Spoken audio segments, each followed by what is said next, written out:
ready to start kicking ass, just like it said at the beginning of the program. Man of the hour, tower of power, too sweet to be sour. Sending your ass on the jabroni jet to the other side of the territory, brother. The Alabama Hammer. Nightmares on the best part of my day. The goods from the woods. Hot damn!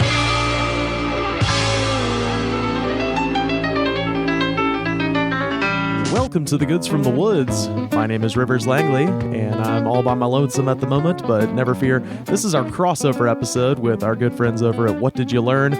We like to do a crossover with them about once a year, and of course this is going to be all about Jesco White, star of Dancing Outlaw 2, Jesco Goes to Hollywood, and of course The Wild Wonderful Whites of West Virginia, 3 of the most insane documentaries ever made, and we're talking all about it in this episode. This is a long one too, so strap in. A little program note about the episode. We were on the phone with Monika Scott, who lives in New Orleans now, so the audio is a bit shaky until about 6 minutes in. I don't think it's that bad, but just know it's going to go to normal about 6 minutes in. And of course, you can find us on Pro Wrestling Tees, prowrestlingtees.com/thegoodspod. Buy a shirt. We got more designs going up there soon. And the episode... Oh, last thing. I wanted to say a big shout out to my friend Stephen Dixon, who was elected to the city council down there in Auburn. I think you're going to do great things, man. We're really proud of you. Without further ado, the Goods from the Woods podcast now becomes What Did You Learn?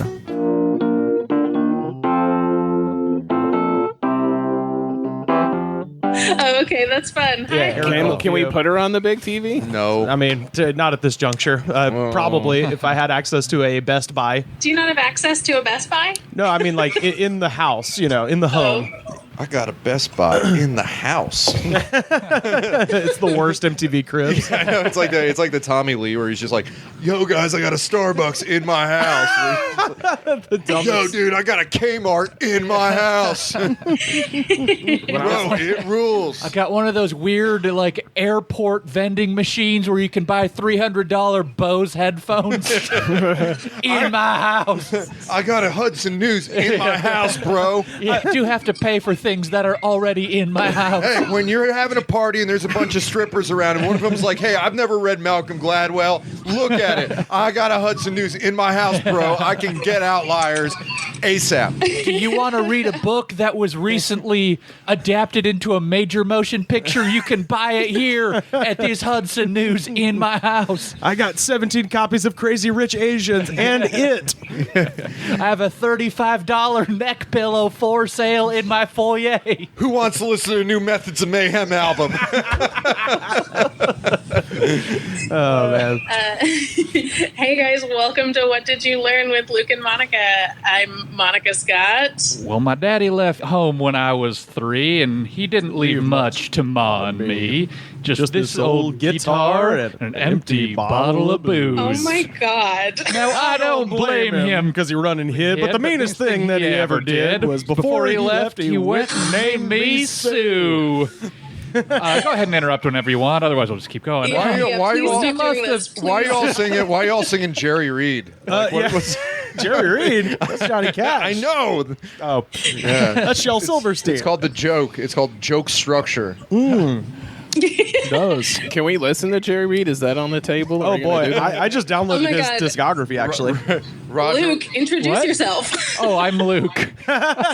Great. Okay. And today we have a very special trio of guests. We have the Goods from the Woods with us. Introduce yourself, guys. Hi, I'm Rivers Langley. Hi, I'm Rivers Langley. Hi, I'm Rivers Langley.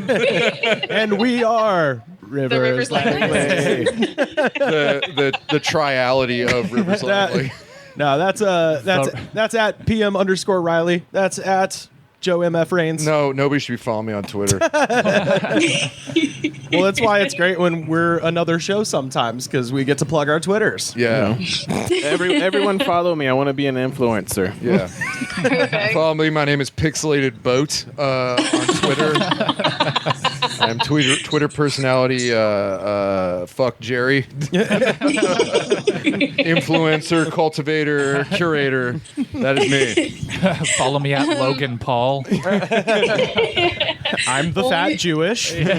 It's a real special episode. We're doing a little crossover here, and we watched 3 movies? This is technically 3 movies, right? Yeah, Yes. I call it 2 TV episodes and a movie. It's 2.5. Yeah. Is that the name of your one-act play? Uh-huh, 2 yeah. TV episodes and a movie? Yeah, it's Neil Brennan's follow-up to 3 Mics. It's way more complicated and even less funny.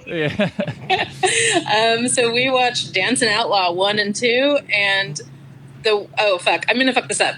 The Wild Wonderful Whites of West Virginia. Is that what it is? You got it. Yes, we watched those. This is the Jesco White extravaganza episode. Jesco White weekend. Yeah, well, this was actually suggested by neighbor Joe over here, and he was like, "Oh, you guys should do a Jesco White episode." And I was like, "Well, those are 3 documentaries, so I know just how to do this app." Yeah, it's perfect. Had you guys seen these before? Never. I'd never seen it. Were you like aware of it in any way? Not in any way. Oh, hell yeah! Wow, that's good. That's good. I wasn't aware of it at all, which is crazy because I'm a big Jackass fan. So And a doc head as well. Yeah. I'm a big doc head. Yeah, it combines both your interests. And I like kind of like folksy Southern weirdo movies. And this is the living embodiment of those 3 adjectives. Although it's a lot darker than it is folksy. Yeah. Well, it's getting into exploitation territory. Well, that's one of the reasons I love this, and I like to show people. And I think one of the reasons it grew originally is because you want to show people this. It's the full spectrum of emotions. You get where you're laughing at this person because they're so crazy. Then you feel sorry for this person because they're so crazy. Then you kind of hate them because of what they're doing is so crazy. And then somehow it does a full arc where the scene where he's talking about his dead father and he's crying, and his wife Norma just wants to comfort him so bad. And then you realize in that moment, holy shit, I'm about to cry. This crazy weirdo just sucked me in. I think it's one of the best documentaries ever because it just gives you the full spectrum of human emotion and like this weird character study that's almost Shakespearean. I'll also say there's like an arc to this trilogy too, for sure there is. Like the first movie we're focusing on how fucking nuts Jesco is. Yeah. And then in the second one, the second one is really not dark at all. It's just about his silly trip to Hollywood. Well, the second one's barely a documentary. Yeah, I mean, it's literally called what, Jesco Goes to Hollywood. Yeah. And then the third one is about his family. I mean, this is he has like the emotional arc of like a talking dog in the 90s. The second one he goes to Hollywood, and then the third one we meet the rest of them. Yeah, it's like Air Bud basically. Yeah. No, I think of it as like the first one is The Godfather, the third one is Godfather 2, and then the second one is like Godfather 3, where it's like, Yeah, I'm really happy that you got to come into it just absolutely cold on it. It's crazy that you hadn't even seen like memes and stuff of it, because I became aware of it with the rise of YouTube, like around like 2006, 2007.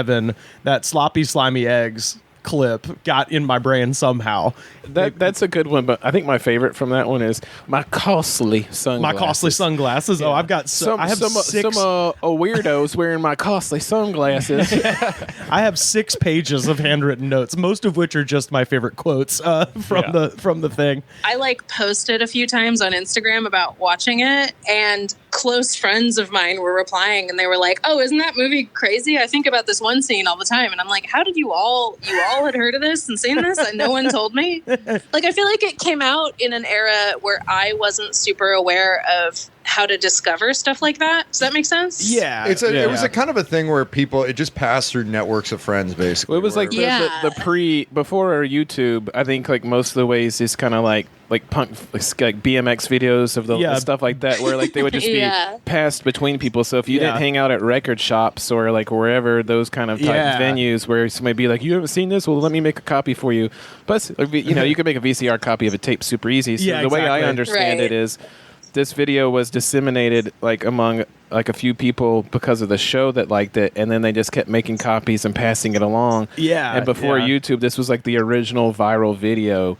Right. Because if you look at the sales of it, like it doesn't actually make any money at all ever, but somehow everyone's seen it. Well, it used to be both parts were in their entirety on YouTube. Like when YouTube first came out, probably like 2007-ish, something like that, they had the clips, which is what I saw first, the sloppy, slimy eggs. That was the first thing I ever saw. I didn't see the full thing until a few years later. But yeah, for a while there, it was just the whole damn thing was on YouTube. And then I can't imagine who pulled a copyright infringement on that. It's like, well, just leave it up. That happened when they have the website. So when the website went up, then they started taking everything down. And then there was even a weird point in time, like I'm so obsessed with this and always have been. The weird part about this was there was a time where you could watch it on your PC YouTube, but if you tried to pull it up on your phone, it wouldn't come up. Oh, yeah. So then I kind of remember those kinds of videos. Yeah, when I discovered that, I was like, well, I can watch it again, because at that point, it didn't even occur to me to look to buy it. And then a few months back, I had some excess money, and so I went looking for it, and there was like one copy on Amazon. Yeah. So it's so weird that even now they're scarce and it's hard to find it, but somehow everybody's seen it. Right. Which I think bodes well for the quality of it, that nobody gives their tape up. Right. And of course, we're talking about the first one. So I think we should, maybe the best way to structure this, because there's so much to talk about, is just to go in chronological order. And maybe start with Dancing Outlaw, and then Jesco Goes to Hollywood, and then finish off with Wild Wonderful Whites, because that one's the actual film. These other two are more like TV specials, basically. But yeah, the Dancing Outlaw comes out in 1991. It's part of a series on West Virginia public television called Different Drummer, which has the most horrifying, that intro with the drums where you're and the little kid, like the guy, it's not a little kid, it's a guy. It's like a guy? Yeah, it's a dude, and it looks like an angry dad walking through up to a drive-through window because they put cheese on his quarter pounder when he specifically asked them not to. He just looks like a pissed off fucking man walking into a Lowe's or something.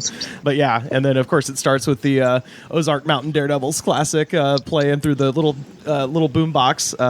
If you want to go to heaven, you got to raise a little hell. I love that you can clearly see the guy, whoever put this together, just discovered whatever early editing things there were for film, because he puts like everything in the book from whatever computer program he used. Like there's stars going everywhere. Star wipes. There's like little weird. I like to call it framing. The 80s professional wrestling school of editing, where it's just like, and it's just like all sorts of checkerboard wipes and stuff like that. It's like he learned transitions from PowerPoint and then just applied them to right. Like the one weird kid that was way too into videos and editing that's in your middle school making the video for class, where it's just like, no, we need to edit this thing, and then there's like star wipes and stuff like that, and it's just like, this is just for Spanish class. They cut back to that Boone County sign with like a rock thrown at it like 3 times. It was a beer bottle. But they really want to get the point across that everybody parties. They cut back to that same shot so many times, though. Buddy, they party. As if Boone County, West Virginia doesn't evoke the fact that people just party. Yeah. What do they say? Boone County by God, or Boone County God damn it, or something? Every time in all 3 movies, when one of them says Boone County, there's like a weird thing they add to by it. God, yeah. By God, like yeah. Call and response. Yeah. Boone County by God. Yeah.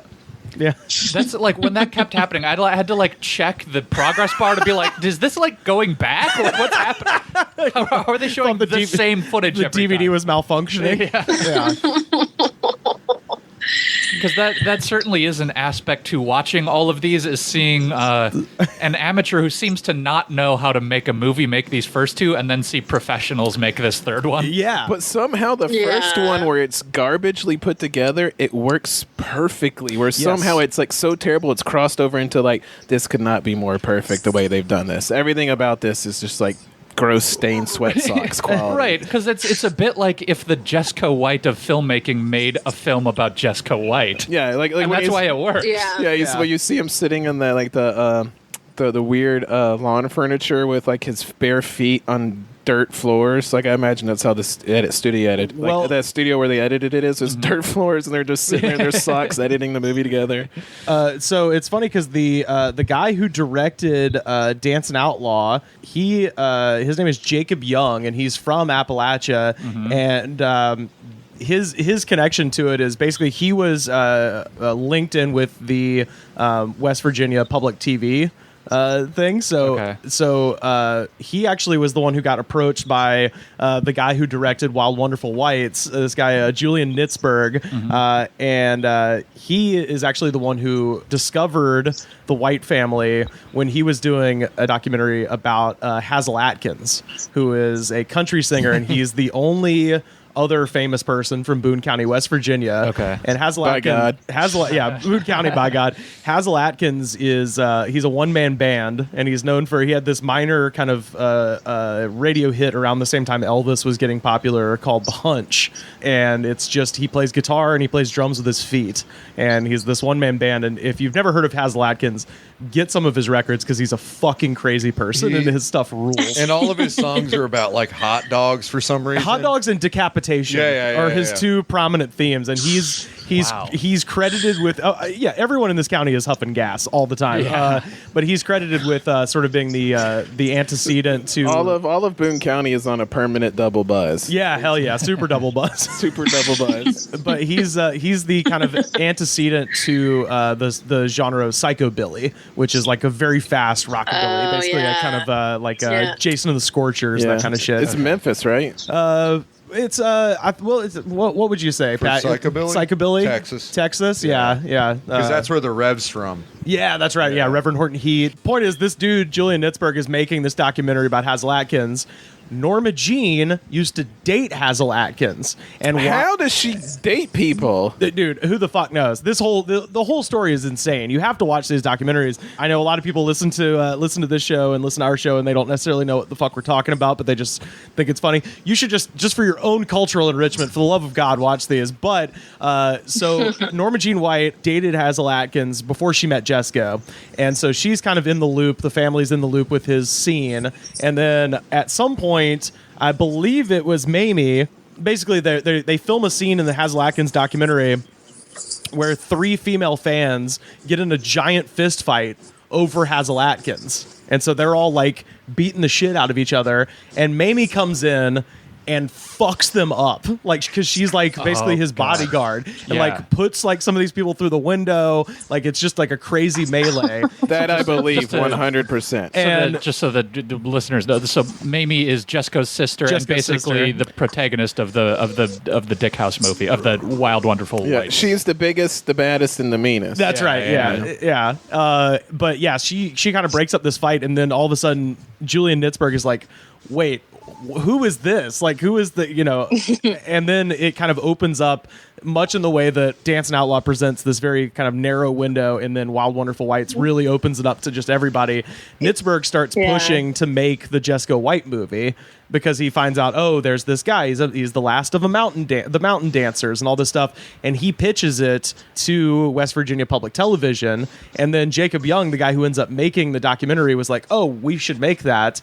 And then basically reduces Nitzberg's role down to just like the sound editor, like just takes it over, basically. Wow. So what you're seeing with Wild Wonderful White, it's like why it's so crazy. It's funny that like these two guys who have nothing to do with the White family are involved in their own weird like struggle, for this movie. Yeah. What you're seeing with the Wild Wonderful Whites is basically this dude finally able to make the fucking movie he's been trying to make since he got basically knocked down the totem pole the last time he tried to do this. So yeah, that's the weird backstory behind all of this. So Monika, what did you find to be the most memorable part of, I guess, the first movie? Well, it's funny. The first movie really like throws you in, like you're really thrown into the story. So I feel like I had whiplash the first few scenes. I was like, the first, who is this man? And like, it was hard to tell that he was the same guy in a lot of scenes because he keeps changing his facial hair. Yeah, and so like there's the scene where he's like looks like Elvis and he's sitting by like a river and talking then about like, his costly there's like sunglasses. 3 talking heads that are happening. Yeah.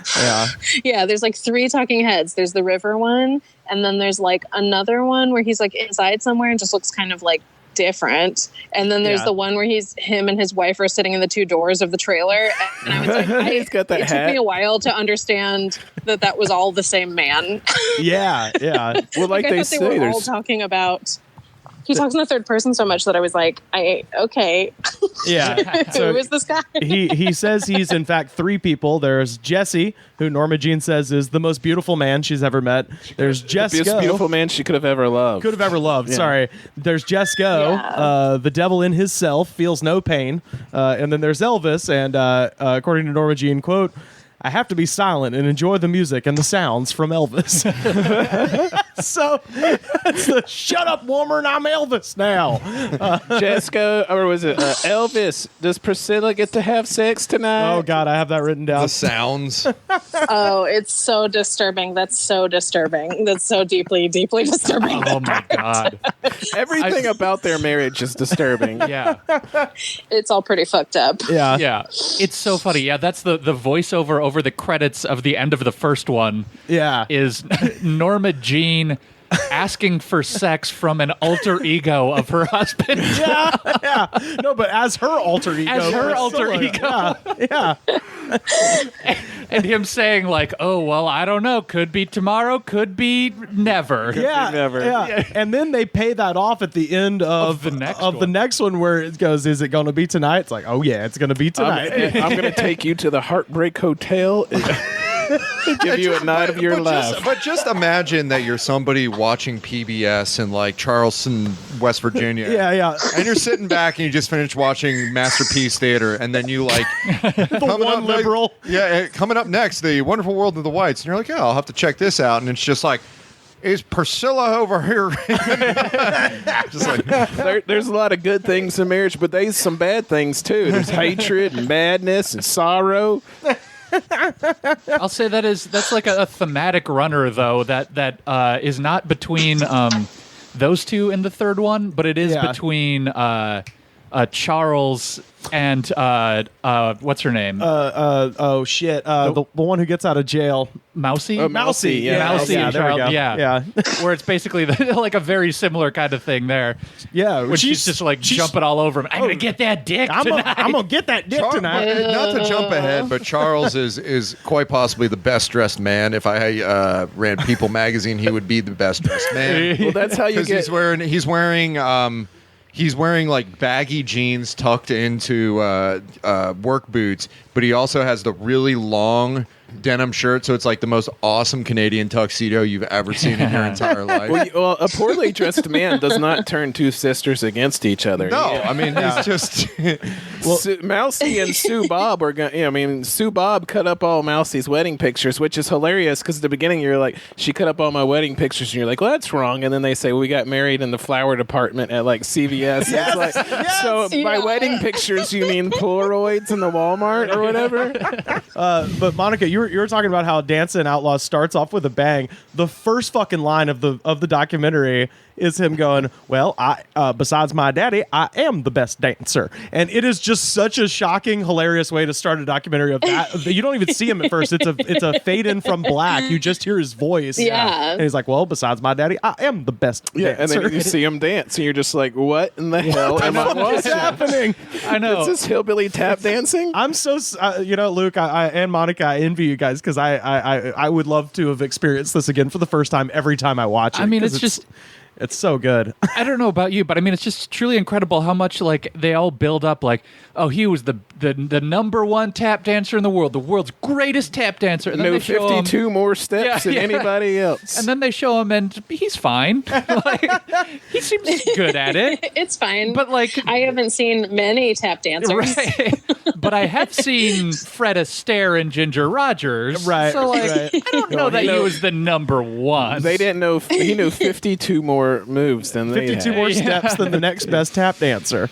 No, I actually did, and I know Monika, you did a lot of background deep dive as well, and we'll definitely get to Jesco's Instagram. But I actually went back because they reference in the film an even earlier documentary, which is where they get all the footage of D. Ray White from. And and she goes, and they made a movie called The Talking Feet. And I went back. Did you find it? You can watch it all for free on West Virginia Public TV, like their website. It's kind of cool. It's not funny at all. In fact, it's horribly tragic. Good. Well, because you know they mentioned that when D. Ray White gets killed, D. Ray White is Jesco's father. He's kind of the paterfamilias or whatever, and you can sort of see the beginning of like I'm sure it was already well on its way, but the real like kind of crumbling of this family starts with this one guy's murder. Mm-hmm. But he was the dancer that Jesco learned from, and they talk about his murder in all I guess the first and the third movie. But they keep showing this footage of their dad, D. Ray White, and it's from a movie that came out in 1987 called Talking Feet that was directed by Mike Seeger, who's a famous folk archivist and a folklorist. Yeah, folklorist, banjo player, no relation to Pete Seeger, but did record that type of music and did play banjo and stuff like that. But the documentary follows 24 folk dancers in like the Appalachian region. Oh, interesting. And it was filmed in West Virginia, Kentucky, Virginia, North Carolina, and D. Ray White is just like the last person featured in the documentary. But you see a bunch of mountain dancing, and they also have African American buck dancing as well. So you get to see a lot of different styles, crazy. and they have them all just sitting in a circle, and it's really interesting. Just the most like just a bunch of country folks talking about how good they are at dancing. And that was like a common trope for folklorists, because there's all those old John Lomax or John and Alan Lomax, of going into the Appalachian Mountains and getting like Roscoe Holcomb and all those other musicians together. Lead Belly. Yeah, and getting them all together for these films and just being like, all right, we're just going to get all these individuals together and just have them play music for each other. Yeah. And it's like kind of the lost, isolated sort of folk cultures that existed. Right. Well, and there's actually a scene you should we'll link it on our Twitter at The Goods Pod. I'll link up this video if you guys want to check it out. But there's one scene that's very cool that in the Talking Feet where it's a African American woman doing buck dancing while playing the blues on a guitar behind her head,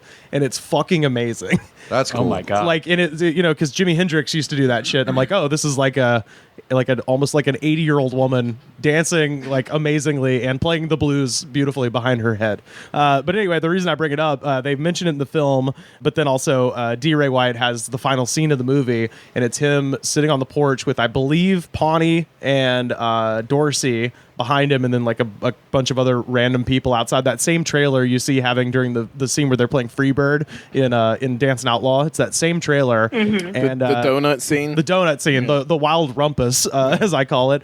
But yeah, this is D. Ray's quote. This is how the movie ends. He goes, "One of these days, I'm going to be like the leaves on these trees. I'm going to have to come down. And then I want somebody to pick it up where I left off and keep it circulating. And that way we never run out of good dancing." And then it immediately flashes on the screen, D. Ray White, 1927 to 1985.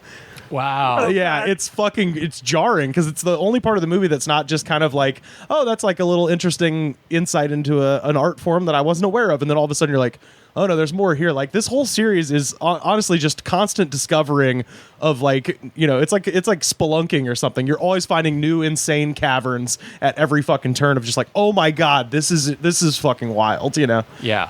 And so when that documentary came out before the first Dance and Outlaw? Yes. So Talking Feet came out in 1987. Yeah. And then Dance and Outlaw came out in 1991. Okay. Which is weird because it feels like it's 84 or something. Oh, well, shit. Yeah. In West Virginia, it practically is. Well, so, like we were talking about Dorsey, the brother who accidentally killed himself. Oh, yeah. We got to talk about Dorsey. So he was dead by the time number 2 came out, right? But they just don't talk about it because it's all about Hollywood. Yeah. I think so. He dies in 90. No, I think he died in 92. So he dies after, because he's in the first one. Yeah, right. He's in the first one. He gives the account of the shooting. So he dies after the first one, but they don't, probably before the second one. But they don't talk about it. But they don't, but it's the death of all the deaths in that universe. His is the one that actually makes sense because he accidentally shoots himself in the head, and you're like, yeah, that checks out. That's totally what Dorsey would do. Yeah. Do we meet Dorsey in Dance and Outlaw though? Yes. Yeah, he's the one with the eye that's fucked up because he was turning at the trailer when the dude fired the shotgun off. Okay. Yeah. He's the one you don't want to look at. Yeah. Guys, I truly feel like I didn't understand anything that happened in Dance and Outlaw. That's yeah.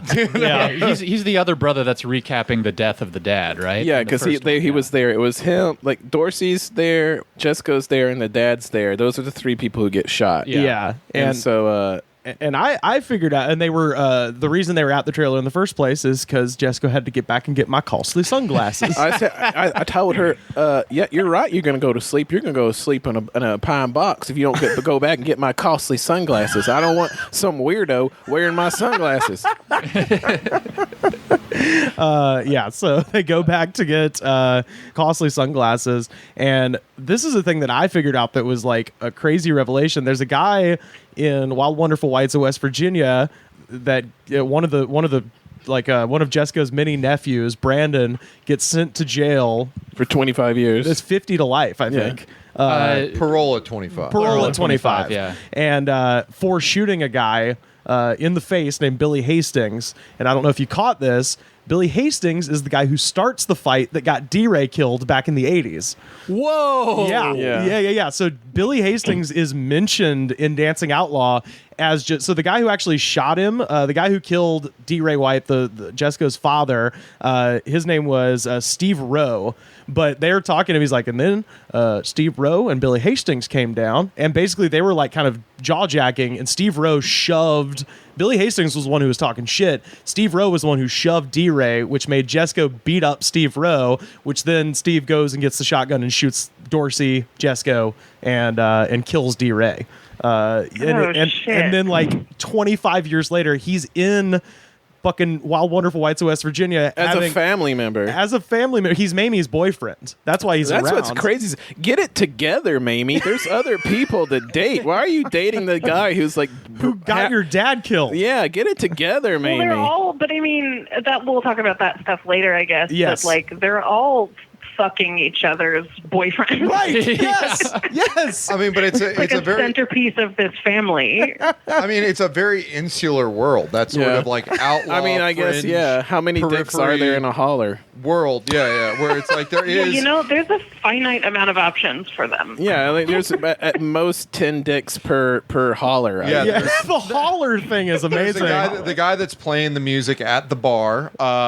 There's. Oh yeah, that guy. There's awesome. the old dude who plays the guitar while you give him a 20 to rock your party. Oh, that's Waddy. Yeah. I mean, but it's one of those things where there is Boone County.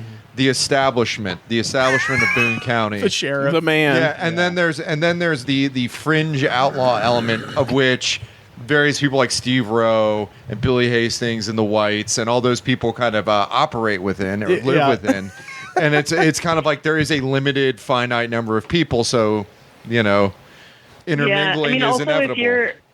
It's like if you're a white. Lots of doors are closed to you in that county, probably either relationship-wise or job-wise or whatever. Really, I don't get the feeling they're trying to open those doors, though. It's like, I can't be a doctor, but I don't want to be a doctor because I'm too high. Yeah. Also, if you have like 30 brothers and sisters, what are the chances you're going to find someone who hasn't fucked one of them? Right? Yeah, of course. And everybody's on crazy checks, and so everybody has government money.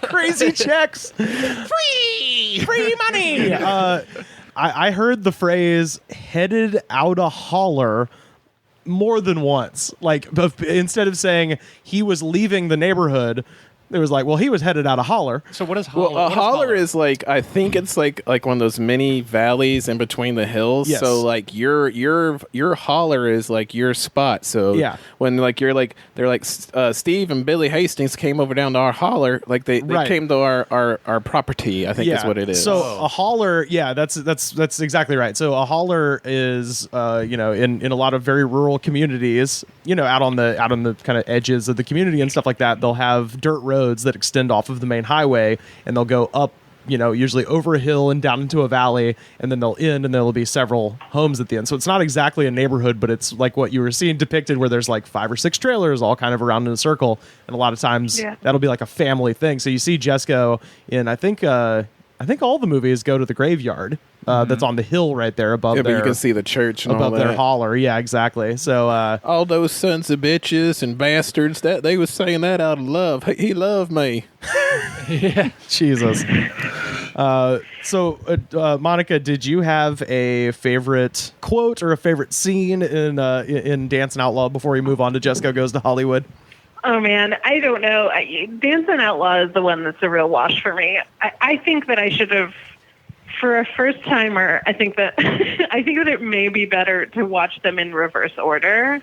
Yeah. Of like Wild Wonderful Whites and then watch the Dancing Outlaw movies, because I was so fucking confused the whole time. I was like, who? Okay, and then this is his wife or his mom? I don't know.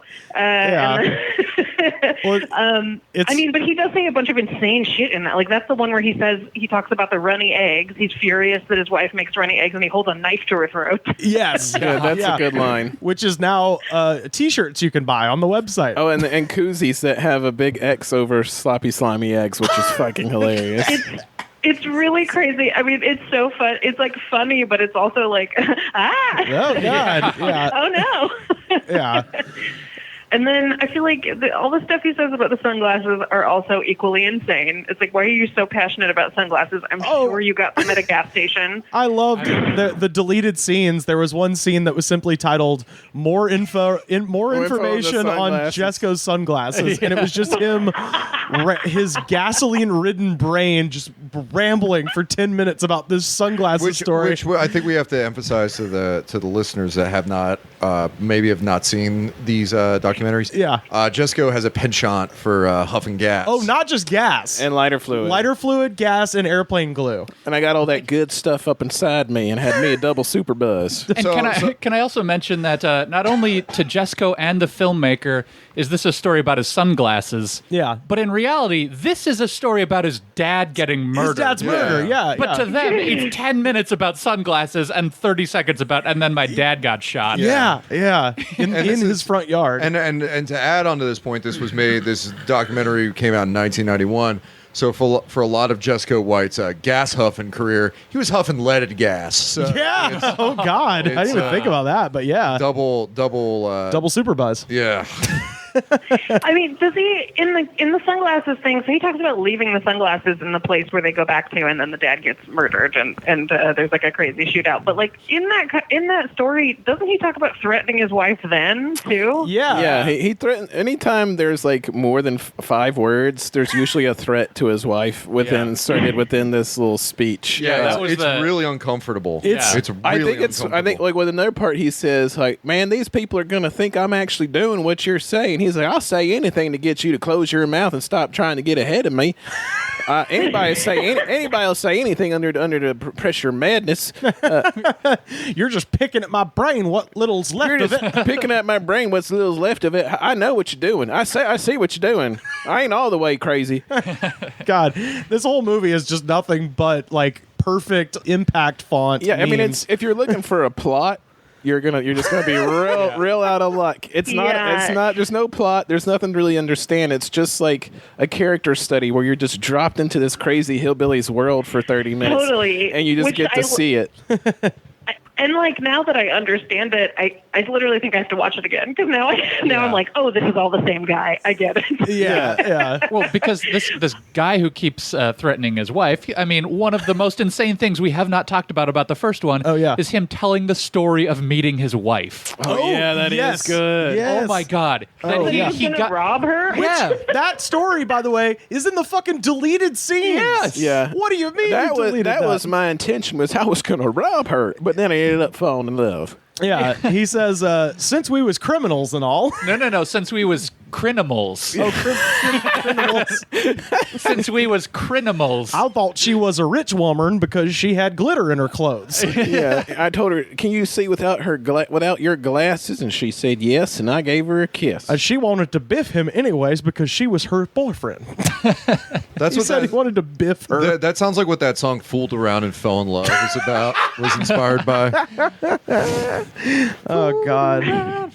By the way, Crinimals comes back again. Mamie, that's how Mamie pronounces it in Wild Wonderful White. Oh, no shit. Yeah, I noticed that. It's like, oh, this is how this family just says this word. The mom, they call the mom the miracle worker, but Miracle I love Woman. The miracle woman. I love how she said throughout all I don't know if she's in, and then all 3 at least once she goes alcohol. Yeah, and you're just like, all right, these people are just a delight. Yeah, and Birdie is the thing. It's just the dichotomy between.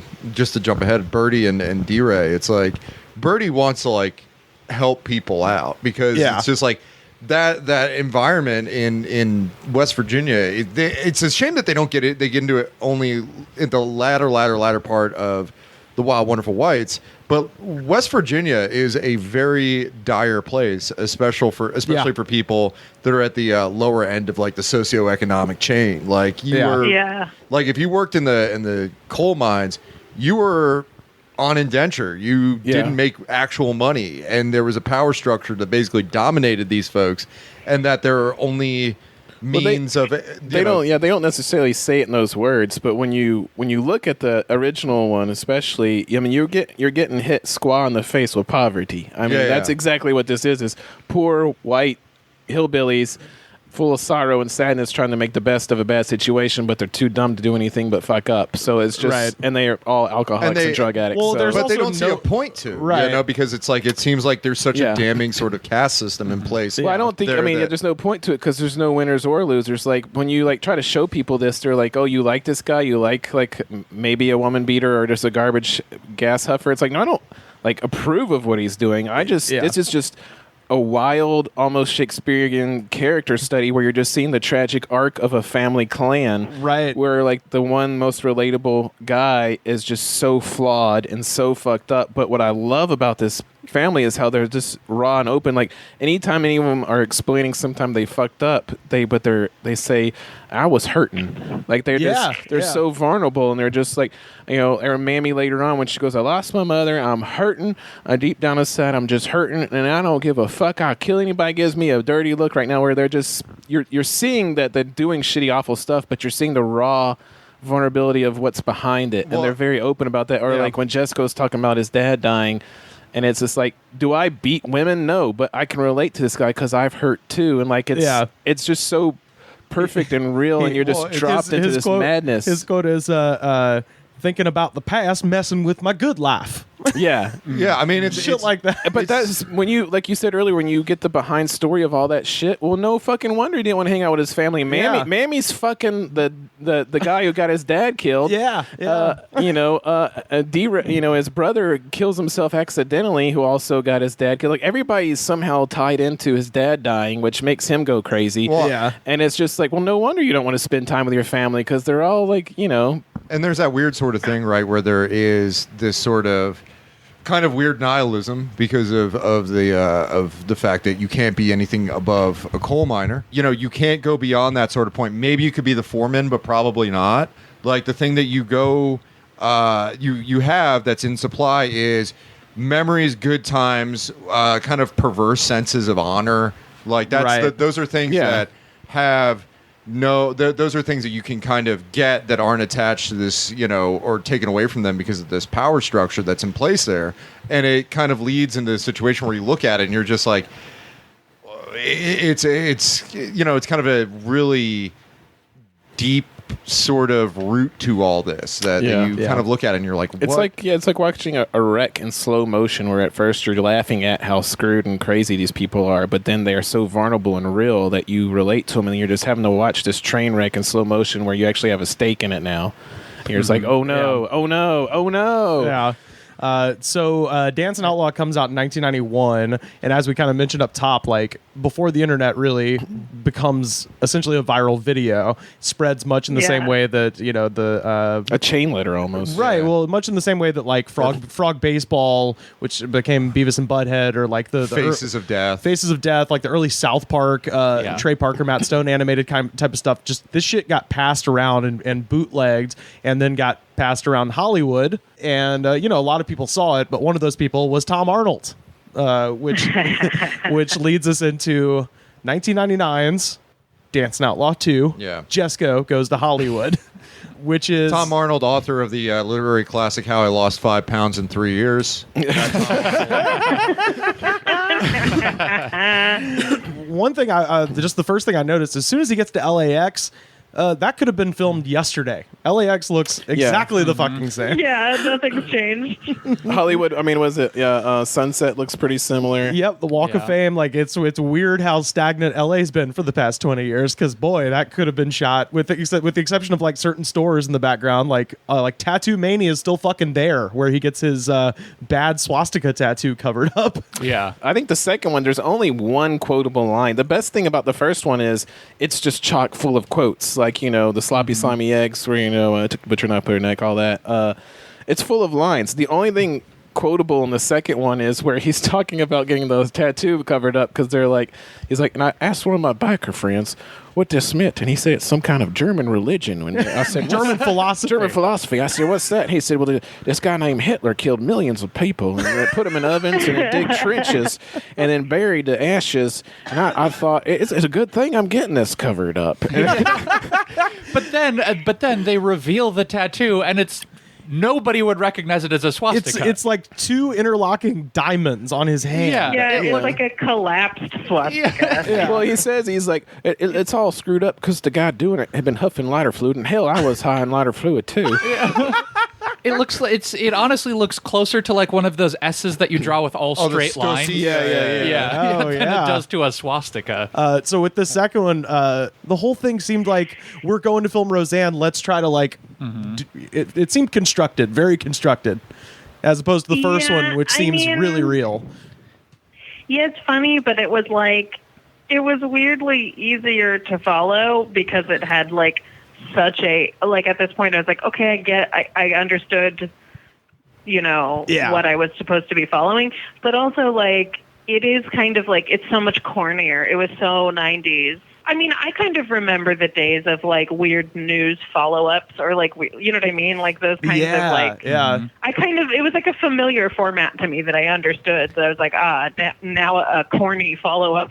I love the part where he's coming home and all the women knock over Norma Jean. Oh and my Norma God, Jean's so on the funny. ground, like pissed off. She's like, everybody stop touching him. That I lost my shit. I had totally forgotten about that. I mean, I think the second one, this filmmaker, this amateur filmmaker, becomes aware. Like that's after what I wrote. He becomes aware, and then he injects himself into the second one. Yeah, a la Andrew Jarecki or something. Like in the Jinx, where it's like suddenly he's in the shots. With Jesco, him and his ponytail. Yeah, and they do like weirdly like staged shots, like.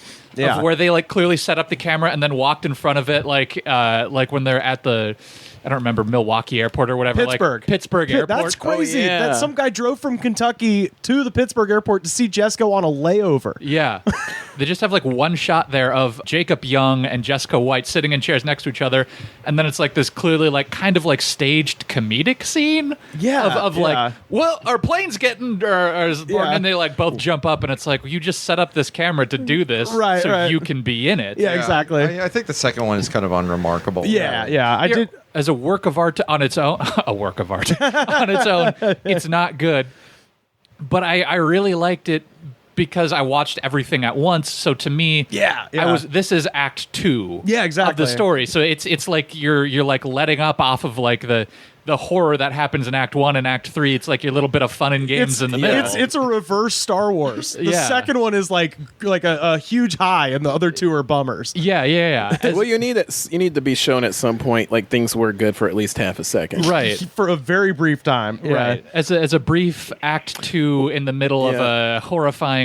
When Tom Arnold movie, is like Tom Arnold's your peak, that's a fucked up lie. Yeah, so we didn't talk about why he's in Hollywood. Yeah, so like what Tom Arnold gets a hold of the tape and like just shows it, and is probably just incredibly annoying about it. Shows it to all the writers. Then shows it to Roseanne, and then I don't get the sense that Tom Arnold is even kind of pleasant to be around. It's funny because like he's gonna save this republic. You bite your tongues. Well, it's fucking. Oh God. It's weird because like this whole thing ostensibly is, from what I gather, his idea. Like top to bottom, he's the one who like solved the video, wanted to bring Jesco on the show, and then proceeds to act like a fucking asshole to him. Well, then the swastika turned them both off a lot, where they were just like, because at the beginning you can see like they're real excited, and then like the swastika happens, and then he's like being a dick about it, and you can see Roseanne fuming in the corner. Right. So I'm assuming Roseanne got real mad. Yeah, probably. Well, it's like, I mean, it's funny because they don't show the swastika until the very, very end of this thing. Yeah. So like when Tom Arnold is saying that, you're like, oh shit, like that's yikes, like uh-oh. And then when they show it, you just like, I really did have this feeling of like, all right, Tom Arnold's being a bitch. Yeah. Like sure. it's not, it isn't recognizable. Like you're right, it's not recognizable. No. So like there's like 7 or 8 full minutes of like Tom Arnold chastising him and Jesco being like kind of confused and like has stars in his eyes. Like he's like looking around the set while Tom Arnold is like following him around and chastising him. And the thing is, like, that so Jesco weird. has no. I think you can really get a sense, like, and I think it's believable that Jesco has no idea what this thing is. Yeah, there's like a very strong sense of naivete. Like he's almost like a. Oh yeah, he's a child. He's a child, so Yeah. it makes him so. I feel like a main objective in the second one was to soften and relate him a bit, where he's not just talking about the many times he threatened his wife. Yeah, for sure. Yeah. Yeah. I mean, it's also it's crazy that I don't even know how they would have ever thought that was a swastika. When you look at it, it's true. It's just not a swastika. It's two diamonds that are touching. Maybe what it and was then, intended to be, but it just isn't a swastika. Right. But then, like, what is it? The story is like bikers gave it to him. No, he asked his jail, I biker thought. friends It was a prison what it tattoo. meant, but it was jail. a prison tattoo where they had been huffing lighter fluid in their cell and used like Yeah. a sewing needle and I guess Three sewing needles. and like a Jesus like pen ink, Christ. I'm assuming, and like Yeah. so they're off their asses high, and I guess one of them's like, "Let's give you a swastika," and he's probably like, "I don't know what that is, but I believe that's a good And he's idea." like, it's a German symbol. German philosophy. And so, like, he gets it on his hand, and then, like, later on, asks the biker friends what it means, and then, mean, then listen, gives and the I most mean- specific answer of all time of what the Germans Yeah. were. And also, like, Jesco, you know, as far as Jesco and tattoos go, we later see Jesco get a Charles Manson tattoo. Fuck yeah, he does.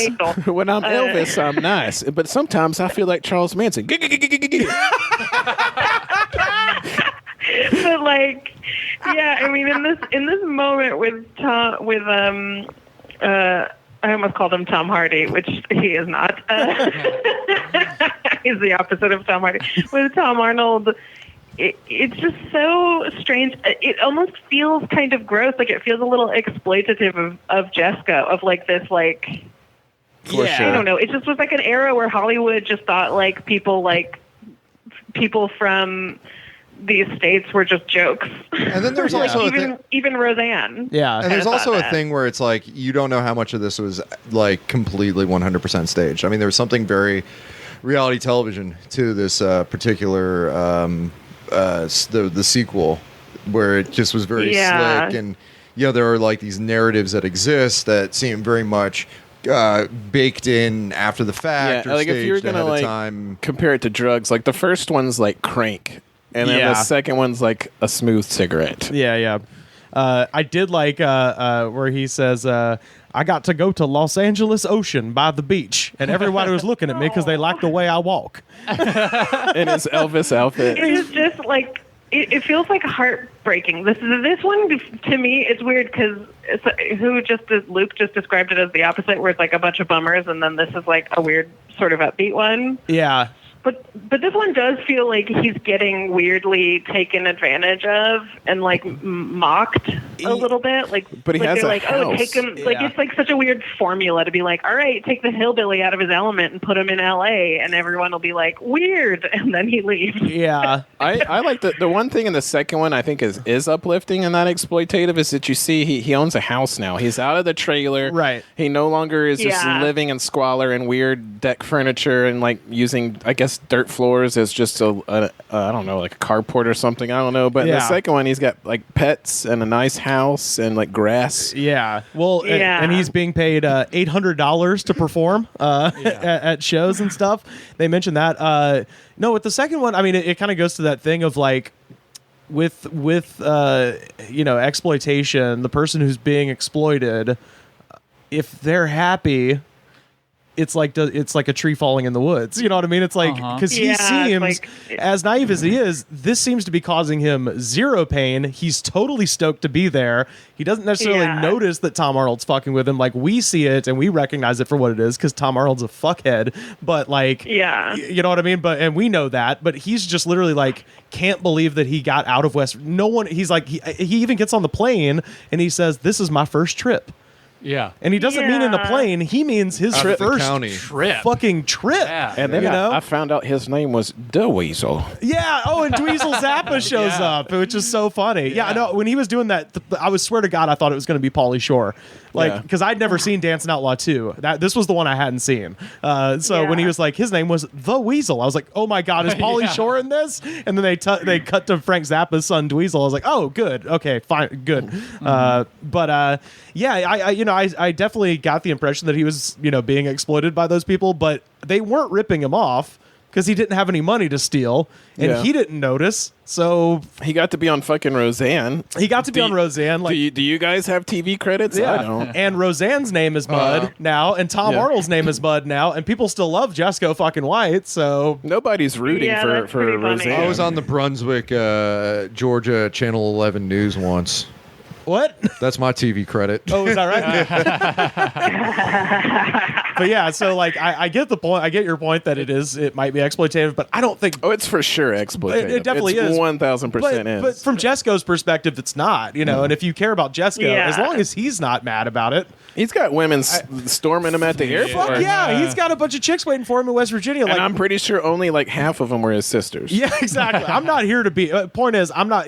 As kind of fucked up as it was, I'm not here to be mad for Jesco because Jesco's not mad for Jesco. He fucking loved it. So, and he's right. True. I mean, I just I don't like.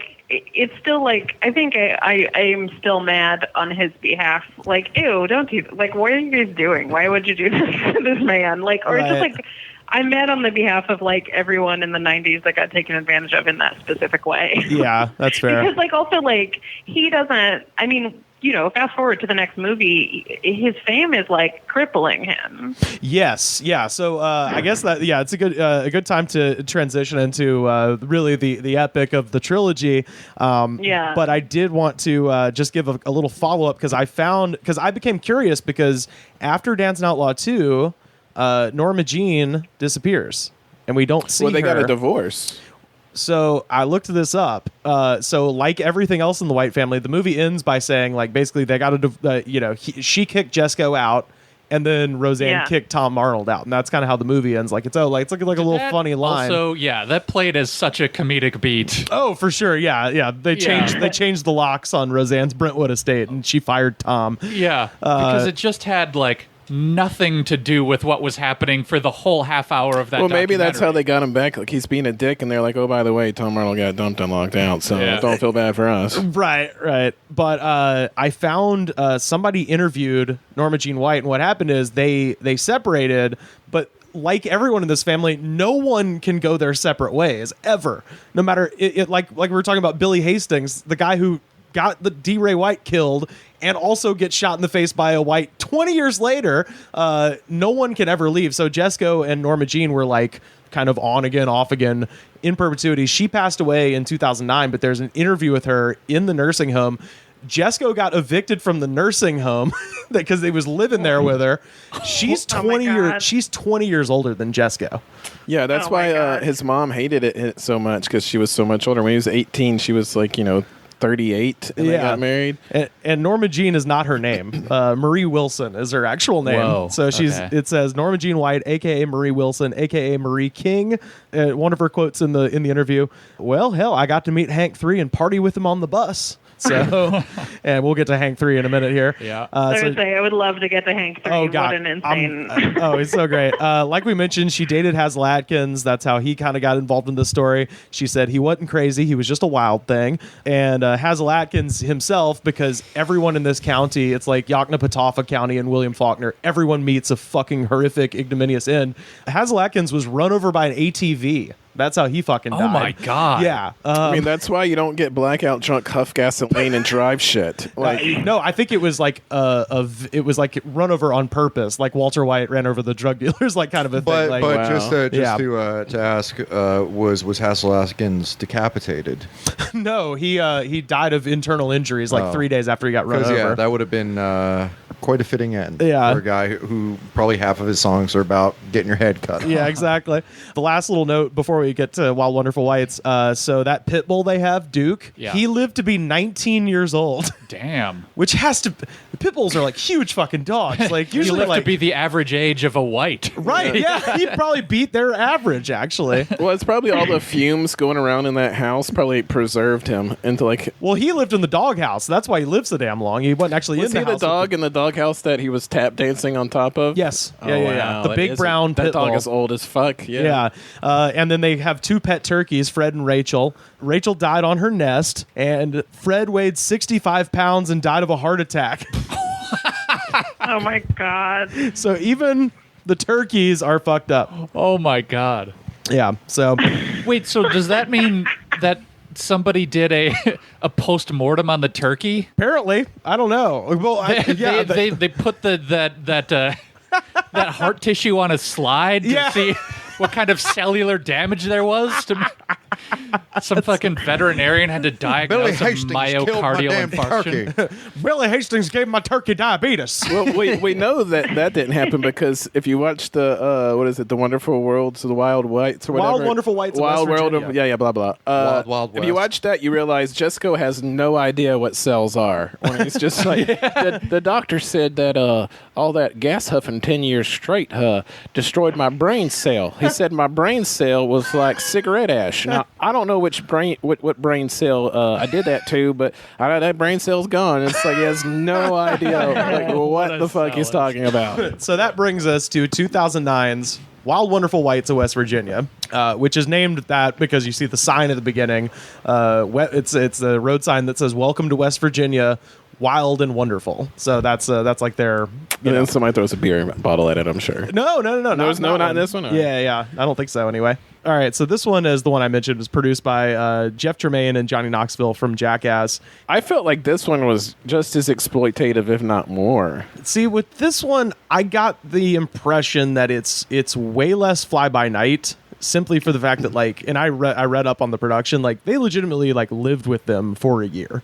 You know, they were embedded, they were filming all the time, but yeah, you know. I didn't feel great watching any of these. Yeah. No?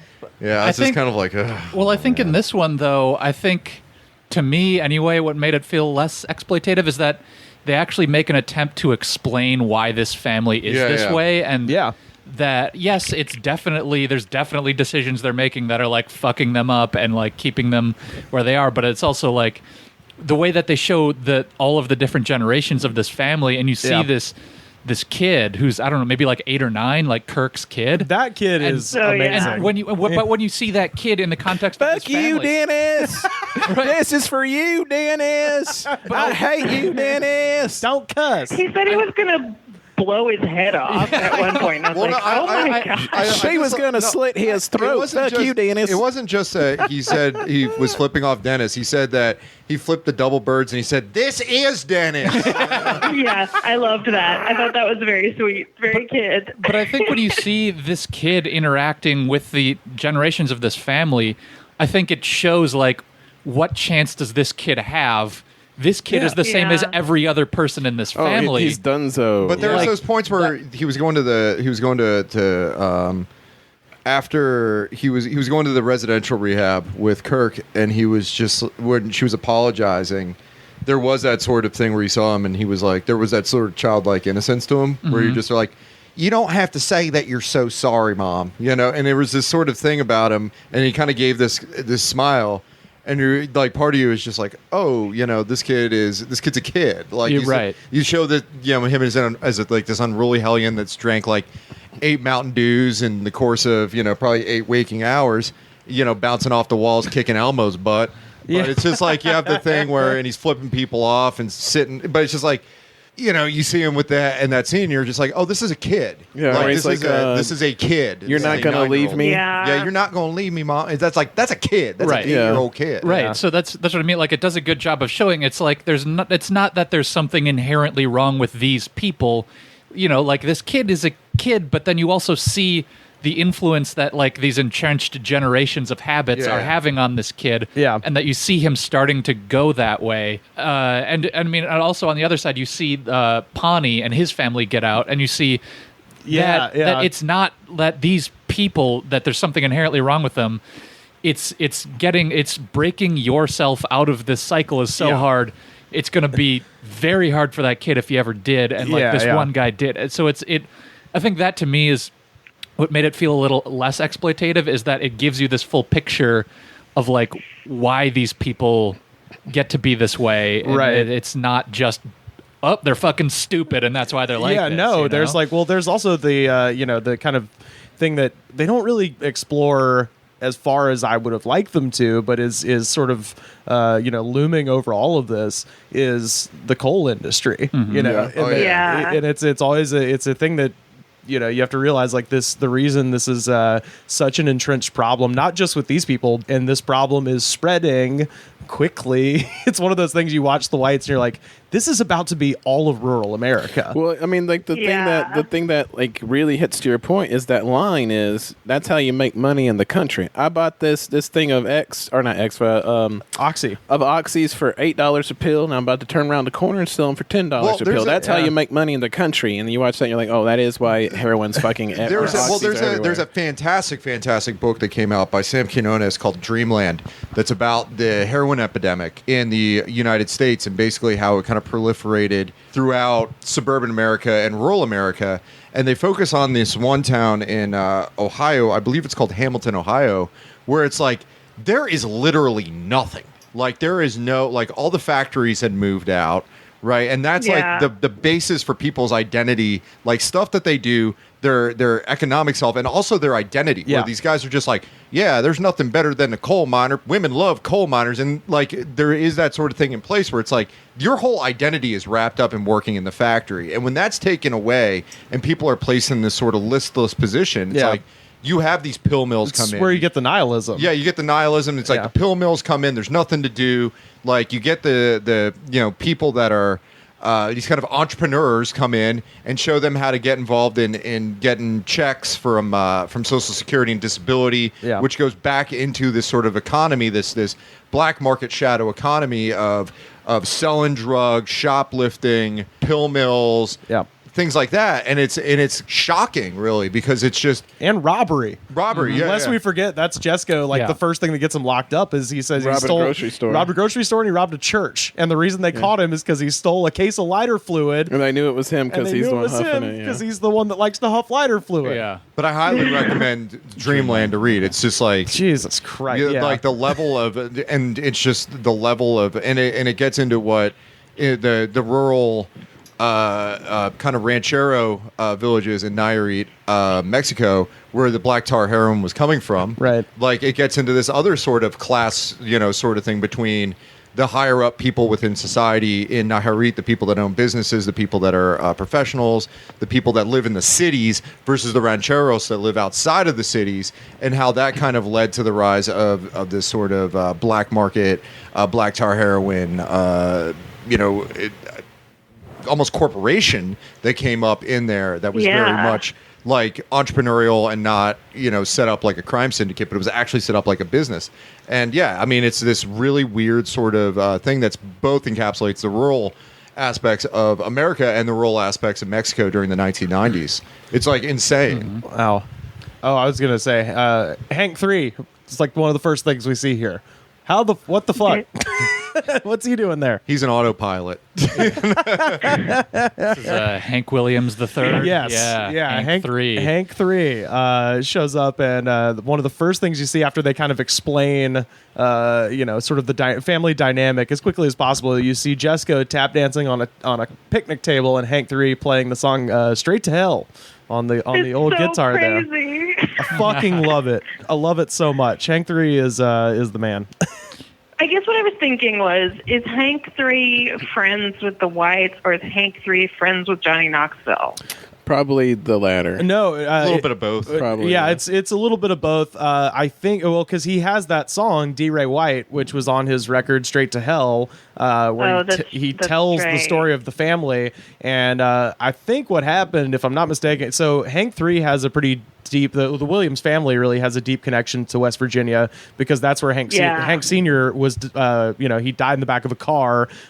He was leaving Knoxville, Tennessee, going to a gig, and I think is Ohio, and the driver stopped for gas in Oak Hill, West Virginia, and discovered Hank Sr. dead in the back of the car. So they have a bridge named after him there, and so Hank III in interviews and stuff has always said like he wanted to be buried in West Virginia. He feels a very deep connection to the state and stuff like that. So he would tour there, and supposedly I think he met Jesco at a show that he did somewhere up there as like, I don't know if he was an opening act or what, but somehow just through live touring he met Jesco. And then I'm sure also just because, you know, Johnny Knoxville's a famously big fan of country music and stuff like that, I'm sure he probably knew him as well. And like, I mean, I don't know. I guess I'm kind of curious about what Johnny Knoxville's fucking deal is, like, growing up, because he's from Knoxville, right? That's why that's his name. Yeah, he's from the outside of Knoxville. He's from the sticks of Knoxville. Yeah, the sticks of Tennessee. He calls himself like inbred hillbilly. Like that's what he claims that in interviews. He says his like heritage is, I think, to like Kentucky or West Virginia, where he's like they were like hillbillies, and he's like, there's a significant amount of inbreeding in my family. Yeah, no, he did his. Like, he tells that story. I think it was on Conan when they was promoting Jackass 3D, where like he did his family history and like found out like straight up he's got like married cousins and shit like not that far away from him. Yeah, his real name is Johnny Knoxville's real name. Do you guys know it? AJ Platt. PJ Clapp. Oh, PJ Clapp. Wow. That's his real last name. Clapp with 2 P's. Yeah, PJ Clapp. I would change it too. I would definitely. Oh, change Johnny it Knoxville too. sounds so much cooler.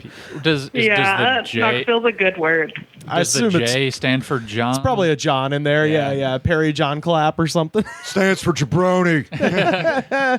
But yeah, man, Hank 3 is such a welcome addition to this film of just like, and they're just hanging out with this like famous guy too. He's just here just because he likes him. Later on, singing that song about fighting and fucking and. Oh yeah, of course. PFF, punch, fuck, fight. You mean? And Jessica's doing all the act outs to the punching, the fucking, and the fight. Yep.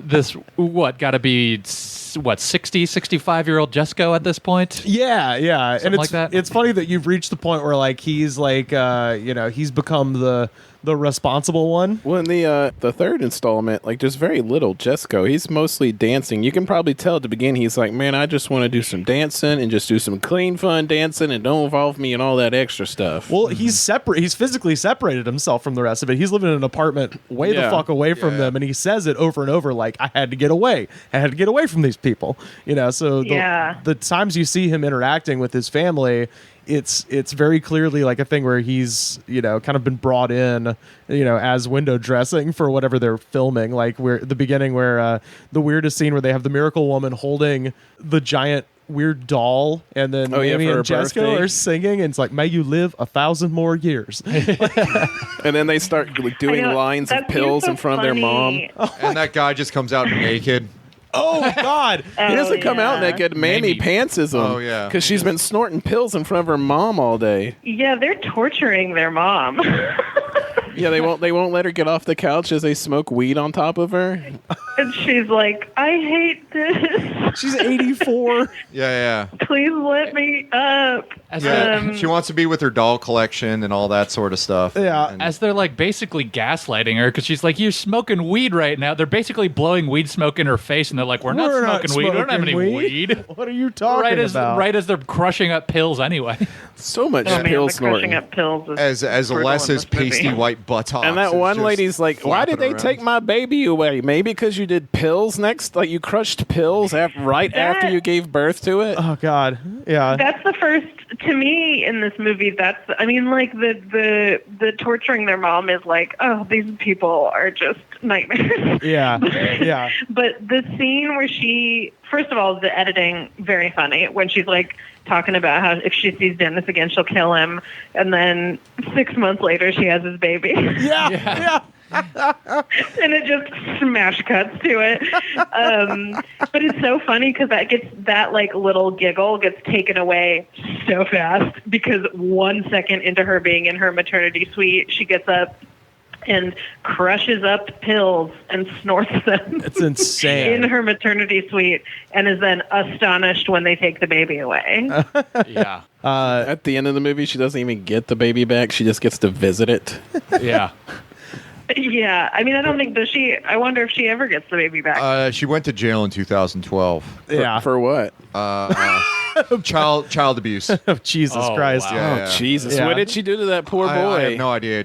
I looked it up because I was just kind of curious because I was like, oh, maybe it's a redemption story, and you're like, No. ooh, no. Nope. How ends long did she exactly go like you for? would I think. I have no idea. I just saw, She's out. Yeah. It's heartbreaking to watch that cycle, to watch a movie about that cycle too, Yeah. because I feel like watching that movie, I mean, if you're born in this family, if this is your last name, like, you're fucked there. Oh, You're fucked. Pawnee says, I've been robbed by my own relatives. Yeah.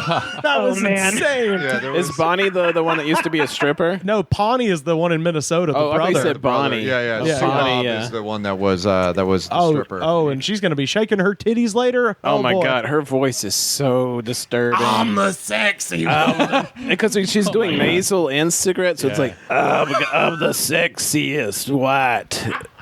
$2,000 a night. It seems like the beginning scene where they're talking to like just the women by themselves seems like they have all mainlined fucking Thorazine directly to the brain. Like they are so significantly slowed down in their speech and everything. They're just like, Mammy what? And you're like, fuck me, dude. It's crazy. Except for Mousy. Mousy the only one who seems to be like not on pills. Well, because she was in jail, so her brain's clear because she's been in jail for like Who a was year. the one that was driving Kirk and going through the Taco Bell? that was Subop. Subop's the one who's like, y'all got fajitas. Yeah, that was that was. Oh, you don't got any fiestas? Then why's it on your menu? Well, no, the one line Ma'am, that do you mean gorditas? And just like silence for 10 minutes. Yeah, who is 4 tacos? No, And then there was- as they're driving No, away, you just forgot about the one line that was the most memorable. She's like, "Y'all got mozzarella sticks." Yeah. They all have mozzarella. And then like she drives up and goes, were you killing the cow back there? No, Shoot. and the thing that's crazy is that I remember when I was living in rural Georgia as a kid, they had opened a Taco Bell. I just remember off the top of my head, people coming in that were, grew up in the county, that weren't, people that came into the county, like the people that worked at the paper mill, and they were just like, y'all got fried ice cream, and they were just making things up. they were just Like, asking for Mexican restaurant things. Yeah, Where's the they were- margaritas? They were, and they were just like, what type of nachos do you have? Like, and it was just them kind of working their way. You got curly fries here? Like, just they would bring up all this stuff where it was just like, no, ma'am, we don't. Yeah. Well, the best part is when they're driving away, there's like a woman in the window, like looking at them, and she goes, "You keep looking at me like that, bitch, I'm gonna bust your head open." Like, just, Yeah. Well, I like how there's like apparently someone she knows there, and she's just like, she got her baby taken away. She Yes, had her baby, and then they screaming at her. took it away. The child services took the baby away. screaming at her through the drive-through window into the restaurant. Fucking amazing. No, yeah, that was Subop. Mamie's shining moment, and the this one is the where she's talking to us about how sad she is and how I'd kill anybody right now. I got two mine shoving down the mine shaft. I got 2 mine shafts in this holler. And you're just like, oh, so Mammy's been hiding shit in the mine shafts apparently. Oh, Like, God, that if mine anybody shaft goes is- missing, check her mine shaft. That mine shaft is full of no good bankermen who came to Yeah. collect. Y'all men from the bank? I was to shoot anybody who come here from the bank. Going back to Kirk and giving birth for a second, I was confused for a while that was even Kirk because of the jump in time, and also Right, because right. she had just talked about how like Dennis had like fucked her cousin or something. So I thought they had cut to her cousin giving birth to Dennis's child. Oh, yeah. Yeah, it was weird because like Kirk, her and Mousy are hanging out, and Mousy's like propping her up and being so kind to her, and you don't realize till you think about it. You're like, wait a second. Mousy's talking about how he cheated on her with somebody else and moved in with them or whatever. That's her fucking cousin, and like her cousin's having that guy's baby or whatever. That's, Oh, yeah. like he never moved in with her, but he still does or have sex with her or whatever. That's fucking Kirk. Yeah. They're like, yeah. they're not mentioning that, but they're like buddy or Charles, whatever. yeah, They're yeah. like Charles, not not yeah, Kirk. yeah. Kirk is the lady. Or, I mean, yeah, that's the guy or whatever they've Yeah. been fighting over, and then like Sue, our Kirk's like, I cut up his wedding pictures or whatever, and that's fucking Mousy, and Yeah, it's like, yeah. and they're like buddy, but they apparently had some kind of huge "I destroyed your apartment" blow up over that guy. It's like the spoken and yet also unspoken thing that is all over this movie is that everyone's drug dealing, and B, everyone's fucking everybody. Like it's like it's kind of obvious if you really tune into like the names and the specificity and stuff like that you're like, oh, they're all selling pills. That's how they get money. That's how the sheriff like kind of implies it too. He's like, well, they always have money. Well, that was the defense attorney who. Oh, sorry, the DA. Yeah. And then also you're like, oh, this is like, everyone is just. There's a limited amount of people who aren't related. And that's the thing. Keep in mind, despite the fucking stereotype, despite the fact that their heads are all misshapen, they do seem to go out of their way to not fuck their relatives. And how many of them are actually like fictive relatives where it's like not officially adopted by... Yeah, sure. Yeah, it's like, Birdie, oh, that's my cousin. Yeah. Like the guy who gets pantsed, Les. He's the adopted stepson. Yeah. And so that's why. Well, you can tell some of them are clearly related, like the stripper one, Subob or whatever, and Pony and Jesco all look like the same person. Oh yeah. Pawnee's son looks like a redneck George Harrison. Like he's got these very dark kind of. Shoot, eyes, I don't know what I'd be doing. I'd probably be doing drugs, running with the wrong crowd. I don't know. Oh my God, they're tearing up the bowling alley. That was the bowling alley party was just. Yeah, bonkers. It was. Oh, Kirk stabs Dennis. That was the one thing I had written down where she tried. She's like, I was trying to slit his throat, but he put his hand up, and I was like, this is a big guy. I don't know what's going to happen if he gets a hold of me. So I stabbed him in the side. And his son and her son is just like doing karate kicks in that Bob the Builder tent. Yeah, right behind her. Yeah, she stabbed him. This is you, Dennis. Fuck you, Dennis. All the women in this family are so stressful to watch. They're way more stressful to me than the men. Because to some degree, like you're kind of used to this imagery of like dudes abdicating their responsibilities and like generally being, criminals. We was criminals. That's what we was. Reckless. No. Crinimals, guys. Crinimals. Well, he was criminals. Yeah, but it was like I feel like a lot of this movie focused on the women in this family because a lot of the even when they would talk about the men, like it was sort of in how they were related to the women or what their relationship was to them in their lives. Yeah. Well, I felt like all the compelling men are either dead, dying, or just not prison. In the movie. Because Jesco's not in the movie. He's the most compelling one of all, but he's clearly just not in the movie unless they're bringing him in for a shot. And then, the one guy with the weird eye, he's already dead because he shot himself accidentally, which is just still to me the craziest thing. And like, I end up being more curious about Jesco in this movie, like what the modern iteration of Jesco is. It's like, oh, this guy's like clearly, one, mentally ill. I mean, he was mentally ill in the first one, but like this one is like, he's aging out of it being adorable, and he's aging out of being like a hot man that can just like trick women. And so like, and like he's struggling with this, like his story is interesting, but it's also like he needs to be left alone for his own sake. So it's like kind of interesting to see that narrative, but then like all the stories about the women and all the like footage of these women, I'm just like, what the?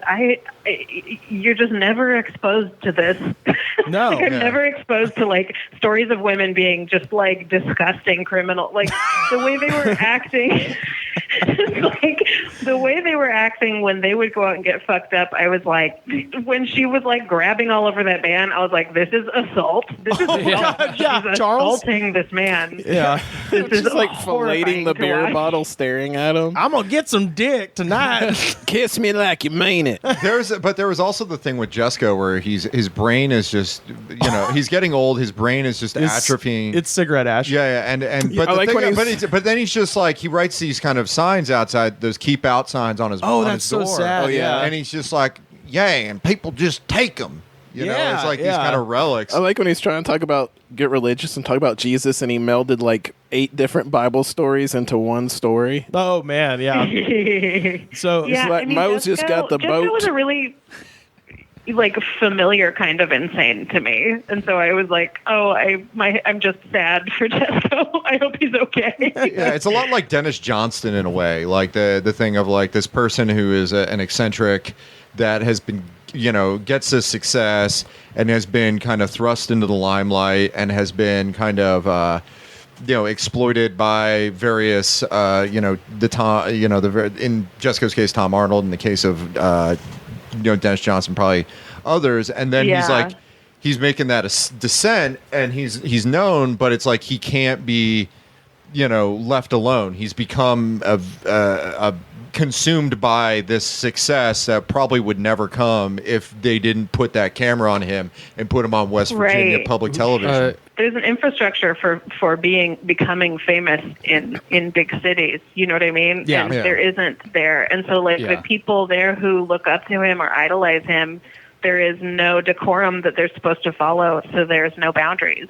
And so it just pushes him farther and farther insane. But if he was a famous person in a big city, people just wouldn't fuck with him that much, I don't think. Yeah. Oh, for sure. Well, yeah, it's that. It goes back to that kind of thing we were talking about of regional celebrity, people waiting for him at the airport. People do know who he is, though. Right. I don't remember if this was before the Wild, Wonderful World of the Whites or not, but I have seen Jesco, quote unquote, in concert. Yeah, I was gonna ask. Yeah, because one reason that Joe pitched this episode is that you've got a Jesco T-shirt that you wear a lot, and you've seen him live before. I don't wear a T-shirt too much anymore because it's a 2XL, and I am appropriately human size currently. So I don't wear that shirt anymore.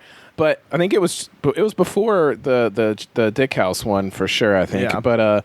I guess the way he made money was he and his family, because his family was definitely with him there. I didn't put two and two together, but now looking back on it, Mammy was there. Oh, yeah. They go on tour, probably not anymore because I don't even think he can get around anymore. But this is 2005-ish. They go on tour, and it's Jesco White in concert, and it's him and his family just out of their goddamn minds, fucked up.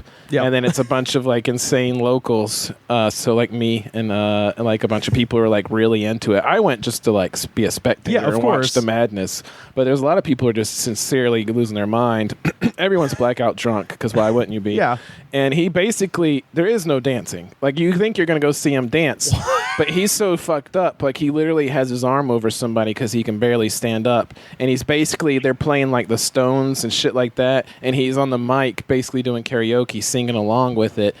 Might do a kind of half tap here and there, but there's no for real dancing. Whoa. Yeah, And for 45 minutes, he's basically just pseudo stumbling dancing with somebody on his arm around him, doing karaoke style stuff, and everybody's just screaming and going, "Yeah, Jesco!" So it's like when Snooki, scare quotes, DJs a club. Yeah, I mean, I think I looked the whole time I'm watching. Obviously, I think I maybe saw 3 or 4 clicks. He's not wearing tap shoes. Yeah. He's just wearing regular shoes. That's amazing. And he might do a little shuffling here and there, but mostly he's just screaming along to Stone songs, and everybody's jumping around and they selling the most merch you've ever seen in your life. And it's his family selling the merch, and people just screaming, and that in of itself is the dirtiest, most exploitive thing I've ever seen. Because it got clear halfway through, Jesco doesn't know where the fuck he is. He was so shit hammered, he's just screaming or whatever, and this family's keeping it going. Yeah. You can tell they're keeping the show going so people get their money's worth and they can sell more merch. That felt gross, but oh my God, in concert, he is just out of his goddamn mind, just drunk, no dancing, and his family's selling merch and shit. They touch on it a little bit in the movie.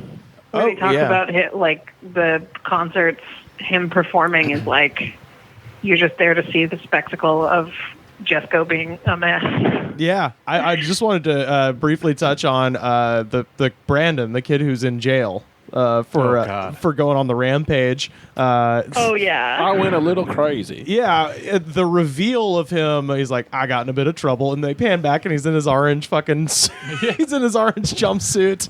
It's so goddamn funny. But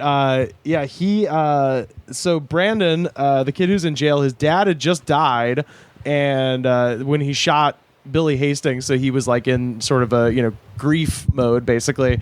And I just wanted to point out that this kind of echoes Jesco saying that he would have killed everyone and then turned the gun on himself if if he had if he'd had a gun when D-Ray was murdered. And I was like, oh, and it's or if I think he says he hadn't been drunk. Yeah, if he hadn't been drunk, he would have killed everybody and then turned the gun on himself. And I'm like, oh, and then 20 years later, his nephew did pretty much just that in a rage. It's fucking wild. Everything is Crazy. circled. kills in this movie. He does have a couple of times where I was watching it last night since having seen the first season of True Detective, and there was 2 or 3 times where I swear to God I thought he was going to go into the time as a flat circle. Like he has like similar sentiments. He keeps singing. It's like, holy shit! Oh my God. Monica and I actually both did a lot of independent research into 2018 Jesco. Do you want to tell him about his Instagram? Oh, yeah. I mean, this movie really sent me down a few. First of all, I really tried to find Kirk on Facebook, and I couldn't. Damn. I feel like he must be, right? Because he's old enough to be like an obnoxious white now. Wait. Wait, maybe it's not Kirk. What's the kid's name? Oh, shit. I can't remember. But yeah, you were trying to find the kid on Facebook. I was trying to find the kid on Facebook while I was watching the movie. Couldn't find him. I bet he's on there, though. Yeah. Oh, I'm sure he's super into Fortnite. Well, I just bet. I mean, I feel like I didn't really do this for any of the other whites, but I feel like at the very least, they're all on Facebook, and there's a lot of weird glitter memes. I'm sure. So I found Jesco on Facebook, and we have 3 mutual friends, and they are not comedians; they're random people I fucking know in Alabama. So yeah, I looked up Jesco on Instagram. I didn't look him up on Facebook. And pretty good stuff on there. Just like him making body jokes with like beer glasses that are shaped like boobs. Yeah. So Jesco's his new wife, who I think is also his business manager and probably I assume his agent and stuff like that. Who appears to be much younger. Oh, much younger. Way younger. Yeah, I believe her name is Ada. Is that right, Joe? What's her name? I don't see it on comments here, but I just found his Instagram. Yeah. I don't see a name, but she looks to be in her 20s. I think her name is Ada, Aida. I think it's Jesco and Ada White, and Ada is like his manager, and it's legitimately like a good thing to see because Jesco, if you've seen these movies, is a dude who needs someone who's at least partially compass mentis to be around. He needs a caretaker. And they seem to have so much fun together, and he seems so goddamn happy, like when you watch that, and they have a YouTube channel as well that I assume is probably a mirror of the Instagram, because most of the videos appear to be about 35 seconds long, but it's just them in their trailer out in West Virginia. It seems like a really nice home, and they seem to just be having a shitload of fun. Well, I found her Instagram. It's a lot of photos of their dogs, little photos and videos of their dogs. Yeah. Jesco's like a sassy old man, by the way. Yeah, and Jesco also does like wood burning now, like. Yeah. So he does a bunch of art. I learned the vocabulary word, Monica. You'd be proud of me. Pyrography is what that's called. Okay. Yeah, pyrography. Yeah. He does wood burnings.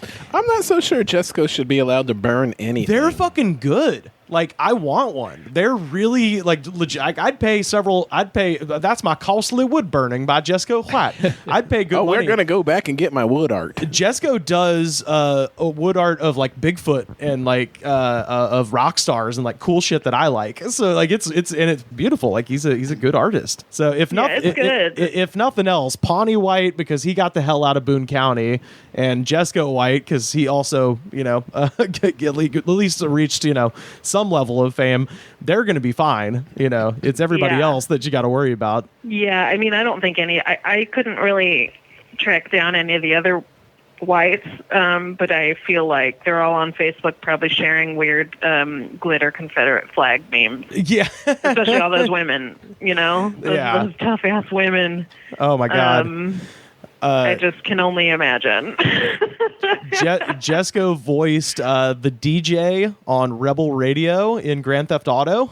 He's like a tap dancing character, right? I saw that. Yes, yeah, he's in the game tap dancing on top of a picnic table in the same way he does in Wild Wonderful Whites. I think that's really sweet. Oh, I think it's awesome. Who is that for, though?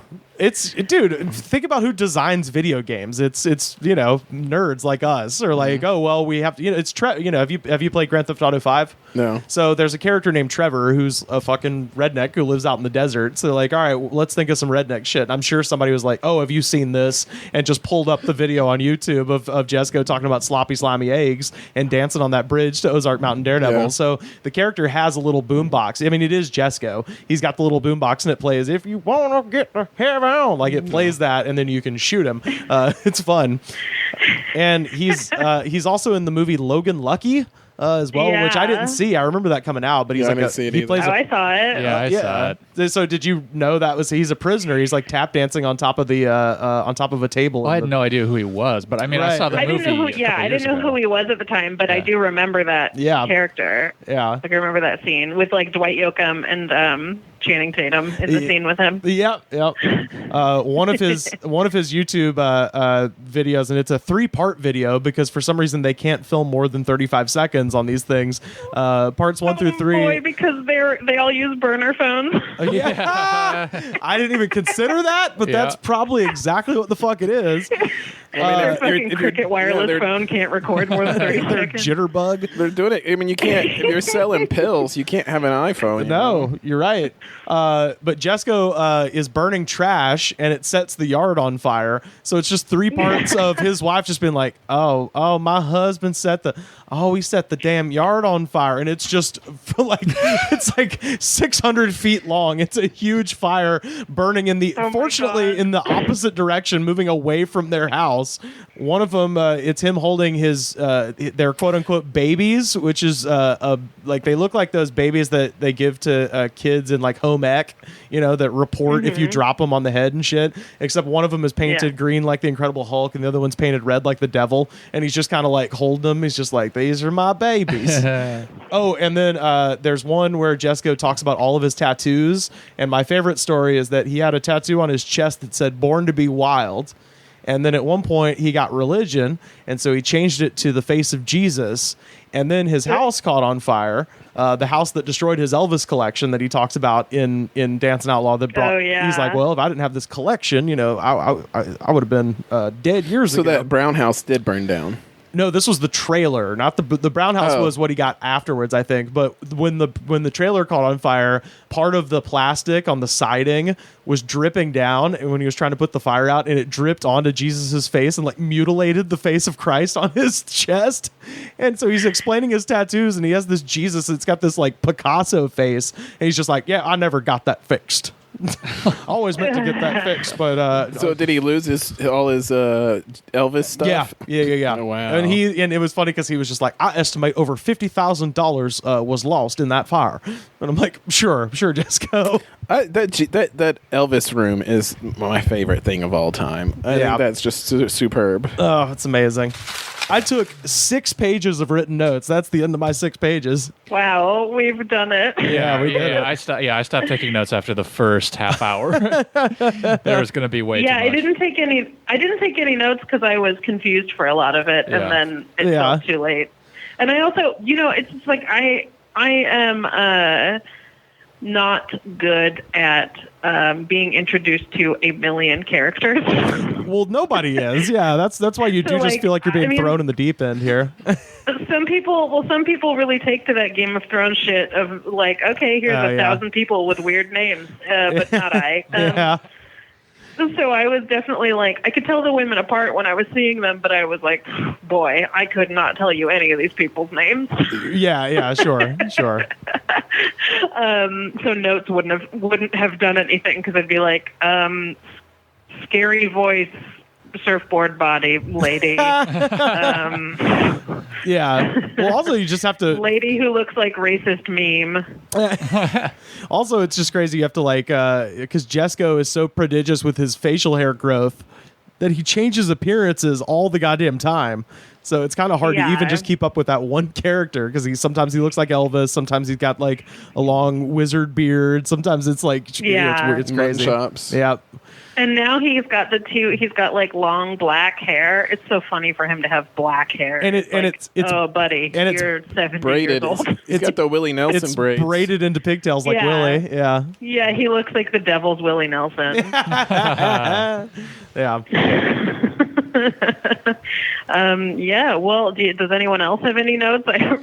Now that we've done Rivers' 6 pages. I had a thought of watching that last movie of one thing that it does is it like puts a face to the fucked up nature of coal country, or it's kind of its worst elements, you know? Yeah. And so it's like when you watch that movie and see the situation that these people are in for whatever myriad reasons of their own decisions and also what they've been born into and all of these kinds of things, that like when you hear a clip of Hillary Clinton saying we're going to put a lot of coal miners out of business, you understand their reaction to that, you know? Right. You understand why they're so mad.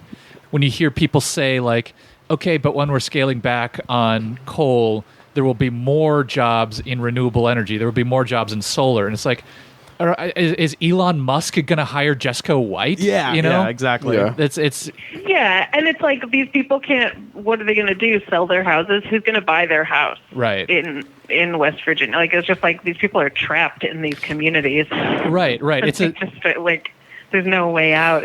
It is a similar thing to like in Fahrenheit 11/9 that the woman who says like, yeah, I live in Flint, Michigan. People say, why don't you move? It's like, are you going to buy my house? Who is ever going to move to Flint, Michigan? Yeah. Totally. Well, you see, like, I think you can see how like it was so easy to dog whistle them into something because their lives, there's such poverty and hurt and sorrow in their lives. Yeah. There's going to be so much anger and bitterness about their current state of life and style of living that, like, all you got to do is just focus it on something, and then you're going to get a whole just face full of hate very easily if you can focus it on something. Well, it's interesting to note, and also not surprising to note, that one of the photos of the Miracle Woman, she's rocking the Carrie Edwards T-shirt. Yeah, that from was 2004. Shocking. I find that not so. West Virginia has been for years and years, up until very recently, a stalwart Democratic state because Democrats are the party of the union, right? So, and all of those coal miners at one point were all unionized. And to your point about being able to focus, not even necessarily hatred, but just like pressure and blame, that's what the union is for, is to be like, no, you have to grab your boss by the fucking balls because he's trying to fuck you. You know what I mean? Not to be very vulgar, but you know what I mean? Like, but that's what it is. It's like, it's literally like, it's a solidarity of the proletariat trying to put pressure on the means of production, if not seizing it outright, right? And the dissolution of the unions over the past, just shit in the past 20 years has turned all of those people into Trump people because they no longer have that focused energy, because you've got, to your point, Hillary Clinton coming in and just being like, oh, well, we're going to get rid of the coal mines and blah, blah, blah. It's like, no, you have to have an alternative or else you end up with this kind of hopelessness. And it was like what I was saying earlier, this is spread now. Watching this from, this is 2009, watching this in 2018, you're like, this is going to be every single corner of rural America, be it the coal mines, be it the desert where they drill for oil, be it, agriculture. This is about to be everywhere. This sort of like rampant, drug use and nihilism. It feels like a window into like, I can't really remember if we were talking about the opioid epidemic back then, or if it was even epidemic levels. That was all they had. Yeah, well, all they wanted to do. 2009 would have been my last year in college, and it was where I really kind of started becoming aware of how kind of deeply ingrained the pill culture was in like Southern men. Like it was a thing, like because it was never, I'm a fucking, goody. Like it's not been my thing, but I always assumed that like drugs, with a capital D was cocaine, heroin, shit like that. But, it's really in college is when you start noticing, you go to the bar and you talk to people and it's like, oh, everybody's doing fucking Xanax. And that is the thing. Yeah. And so when you watch this movie, it really brought it into focus. You're like, oh, of course rural America's wrought with this shit. Yeah. And then what happens is, you get even more poverty and you get an influx of heroin and stuff like that, like Pat was talking about earlier before he snuck out. Just to peel back that layer. Were you trying to yell that across town at him wherever he is right now? I just wanted people to know that Pat didn't die. He had to go because he had to cook dinner for his wife because he's just asleep in the corner. He's a sweet man. But it was what he was talking about is like, of course that problem got magnified, and then when you have this loss of what little wealth base there was, then all of a sudden it's like, well, I got to get my fix somehow, so everybody turns to heroin. The other thing about this though is that like when you see why they're rallying behind Donald Trump saying, we're going to bring back coal or something. Yeah. One, you see why they are doing that, but then the other thing you see is that That's such a fucking like insidious bullshit move on the part of Donald Trump and the Republicans, where it's like, okay, so you're just going to return them to the state of like squalor that they were in? Right. Yeah. Like you're not fixing anything. Yeah. You're bringing them back to the same shit place they already were. They have no intentions of fixing it. That's strictly just a savvy move, political move. It's Exactly. just to focus their sorrow and hopelessness into a vote. Right.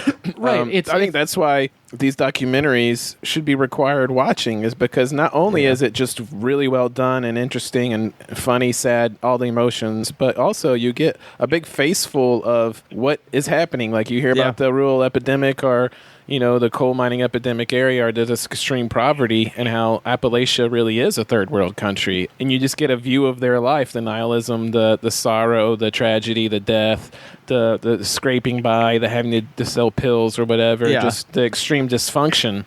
It's something that you should, as an American, that you do need to watch so that you can understand what in the hell is going on. Yeah. It's honestly, this should be like screened at every Democratic convention. Right. Yeah. It's just because I think the the Republicans seem to clearly get what's going on and are using that to manipulate them. Yeah, exactly. And the Democrats have no fucking idea what's happening. Well, that's the Republican the playbook. Democrats would make fun of you for trying to visit or understand these people. Yeah. Well, and it's important to note that really the last, kind of successful run of Democratic presidents, and when I say run, I mean like where you got, a Democrat elected after another Democrat, would have been JFK and Johnson.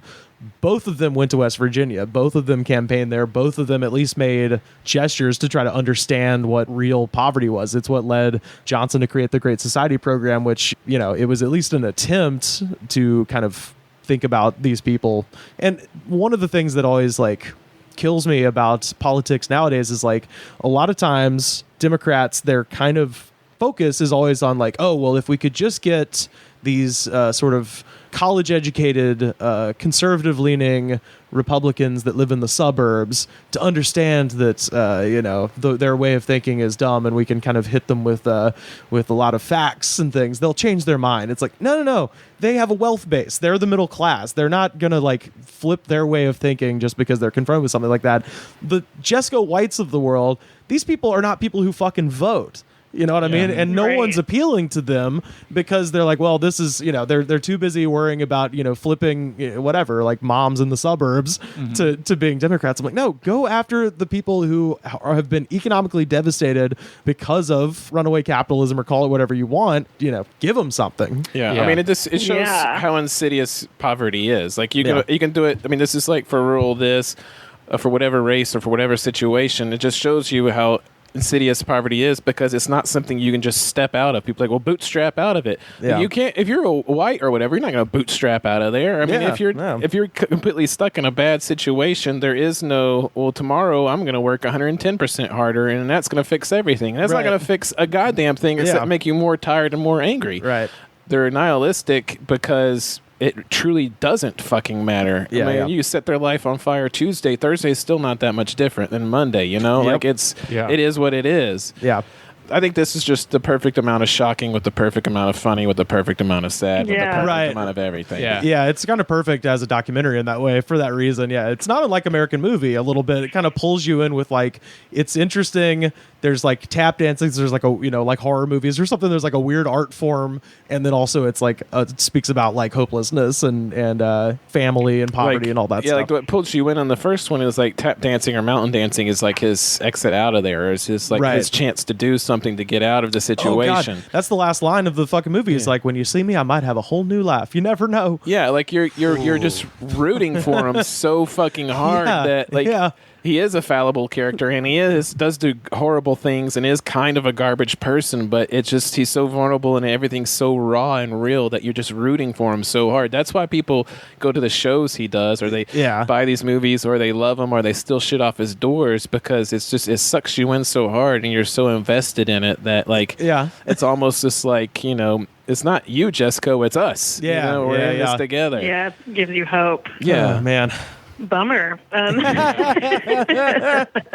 It did remind me of, like, I was thinking about in New Orleans, there's just like this strip of like discount stores with like a Ross, a TJ Maxx, like a couple of other of those types of places.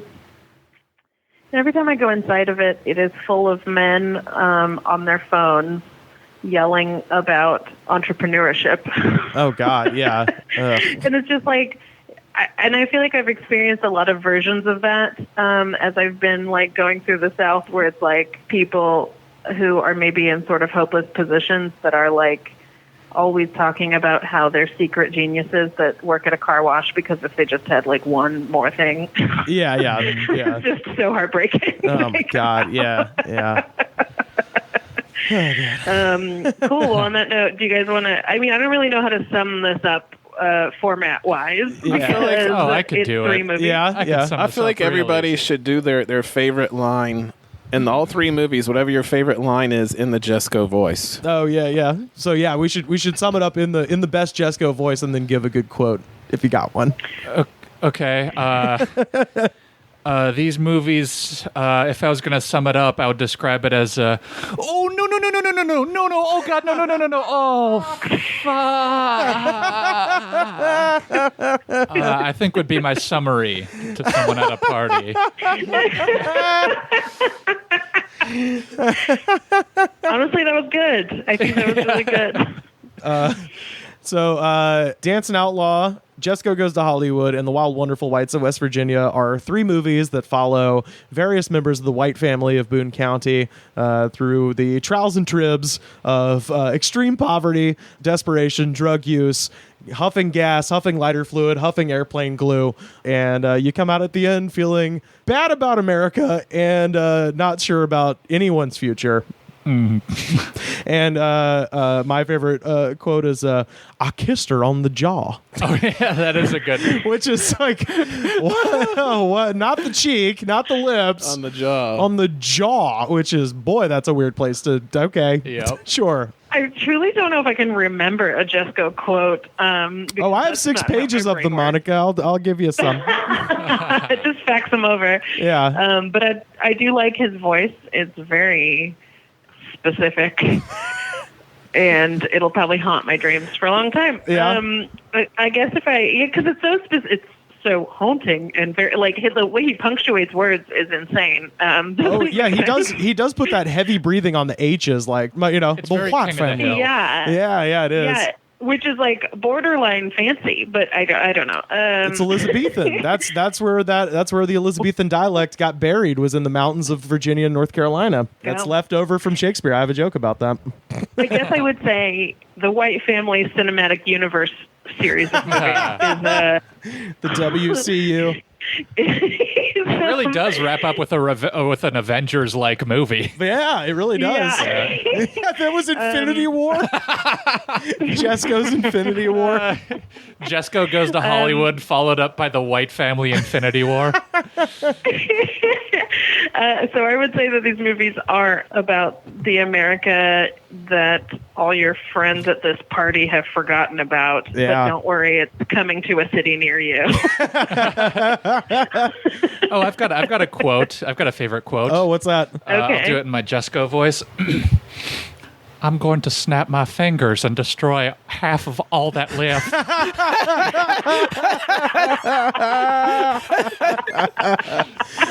I have a face that looks like a California raisin. I got I got scratch marks on my purple chin. Some days I'm Elvis and, I'm real smooth and everybody loves me. And some days I need to bring balance to the universe. Some days I'm Thanos, the eater of worlds. And I bring balance. Oh, my God. He really is Thanos. He's got the two sides. He's got the... Yeah. Brings balance to everything. Oh, boy. Yeah. Oh, man. Okay. Joe, do you want to sum it up? My way I would describe this to a person at a party in 3 sentences would be a snapshot of a hillbilly tap dancer's life. It'll make you happy. It'll make you sad. It'll make you cry, make you laugh. makes you feel the whole spectrum, and it's the craziest shit you're ever going to see in your entire life because he is out of his mind. And then I have 2 quotes. They're tied for the best. Oh, yeah. There's the old G one, which sells this documentary to anybody who's on the fence. You play them this video, and they're on it, and that's the sloppy eggs. Slimy eggs. And it's I took the butcher knife, and I put it up to her neck. And I said, if you want to live to see tomorrow, you better start frying them eggs a little bit better than what you've been frying them. I'm tired of eating sloppy, slimy eggs.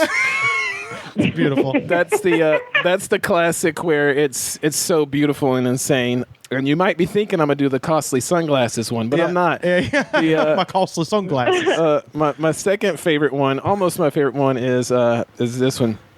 Marriage is a wonderful thing, but you get a lot of little things with it. It's not perfect, but there's love in it. There's happiness in it. There's also sorrow, hatred, and madness in it. Wow. I think that's the most perfect way to describe marriage, Jesus I think. Christ. What a good time. I really do recommend people watch these movies. I don't know where they can find them, but, I was telling people I might have a link if you tweet at me at Rivers Langley. I might be able to hook you up. Yeah, tweet at Rivers Langley. Well, hey, guys, thanks for doing this little crossover. Yeah. And thanks, Joe, for recommending these movies. Yeah, thank you so much for having us. That was fun. We're sorry Pat had to leave and cook dinner for his wife. There's happiness in it. But there's also madness, sorrow. Cut to his wife holding a knife to his throat, telling him to make wontons better or something. Should I tell him you ripped the pages out of my Bible, Jesco? Oh, my God. Yeah. Oh, there's so much. Jesus. Hey, I ain't all the way crazy, and I know what you're doing, too. Try and get ahead of me. You're picking at my brain, what little's left of it. So where can people find you guys?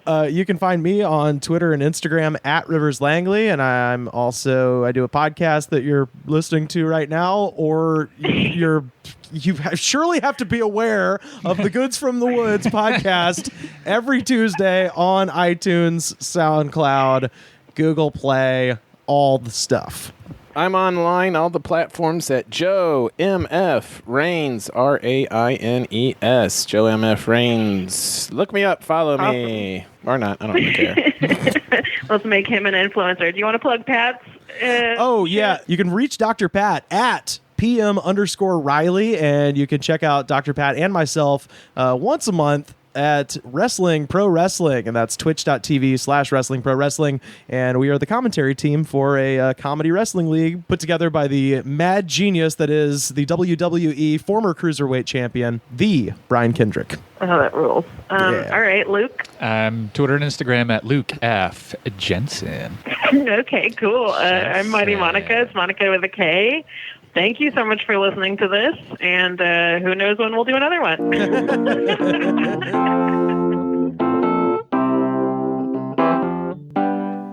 Thanks again to Luke and Monika for having us on What Did You Learn? Be sure to subscribe to them. You can find us on Facebook, facebook.com/TheGoodsPod. We're on Twitter at TheGoodsPod.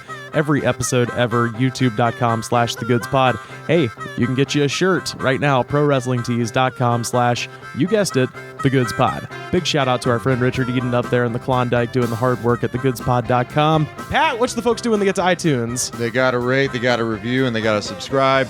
Spread the word. Shows the attitude of gratitude. And if you don't have the attitude of gratitude, fuck you. You wanna drink of water, you got to get it from a well. If you wanna get to heaven, you got to raise a little hell. The Goods from the Woods was mixed, edited, and distributed by me, Rivers Langley. You can find the show on Twitter at TheGoodsPod. Our theme song was composed by DJ Smiles. Check him out on Twitter at DJ Smiles.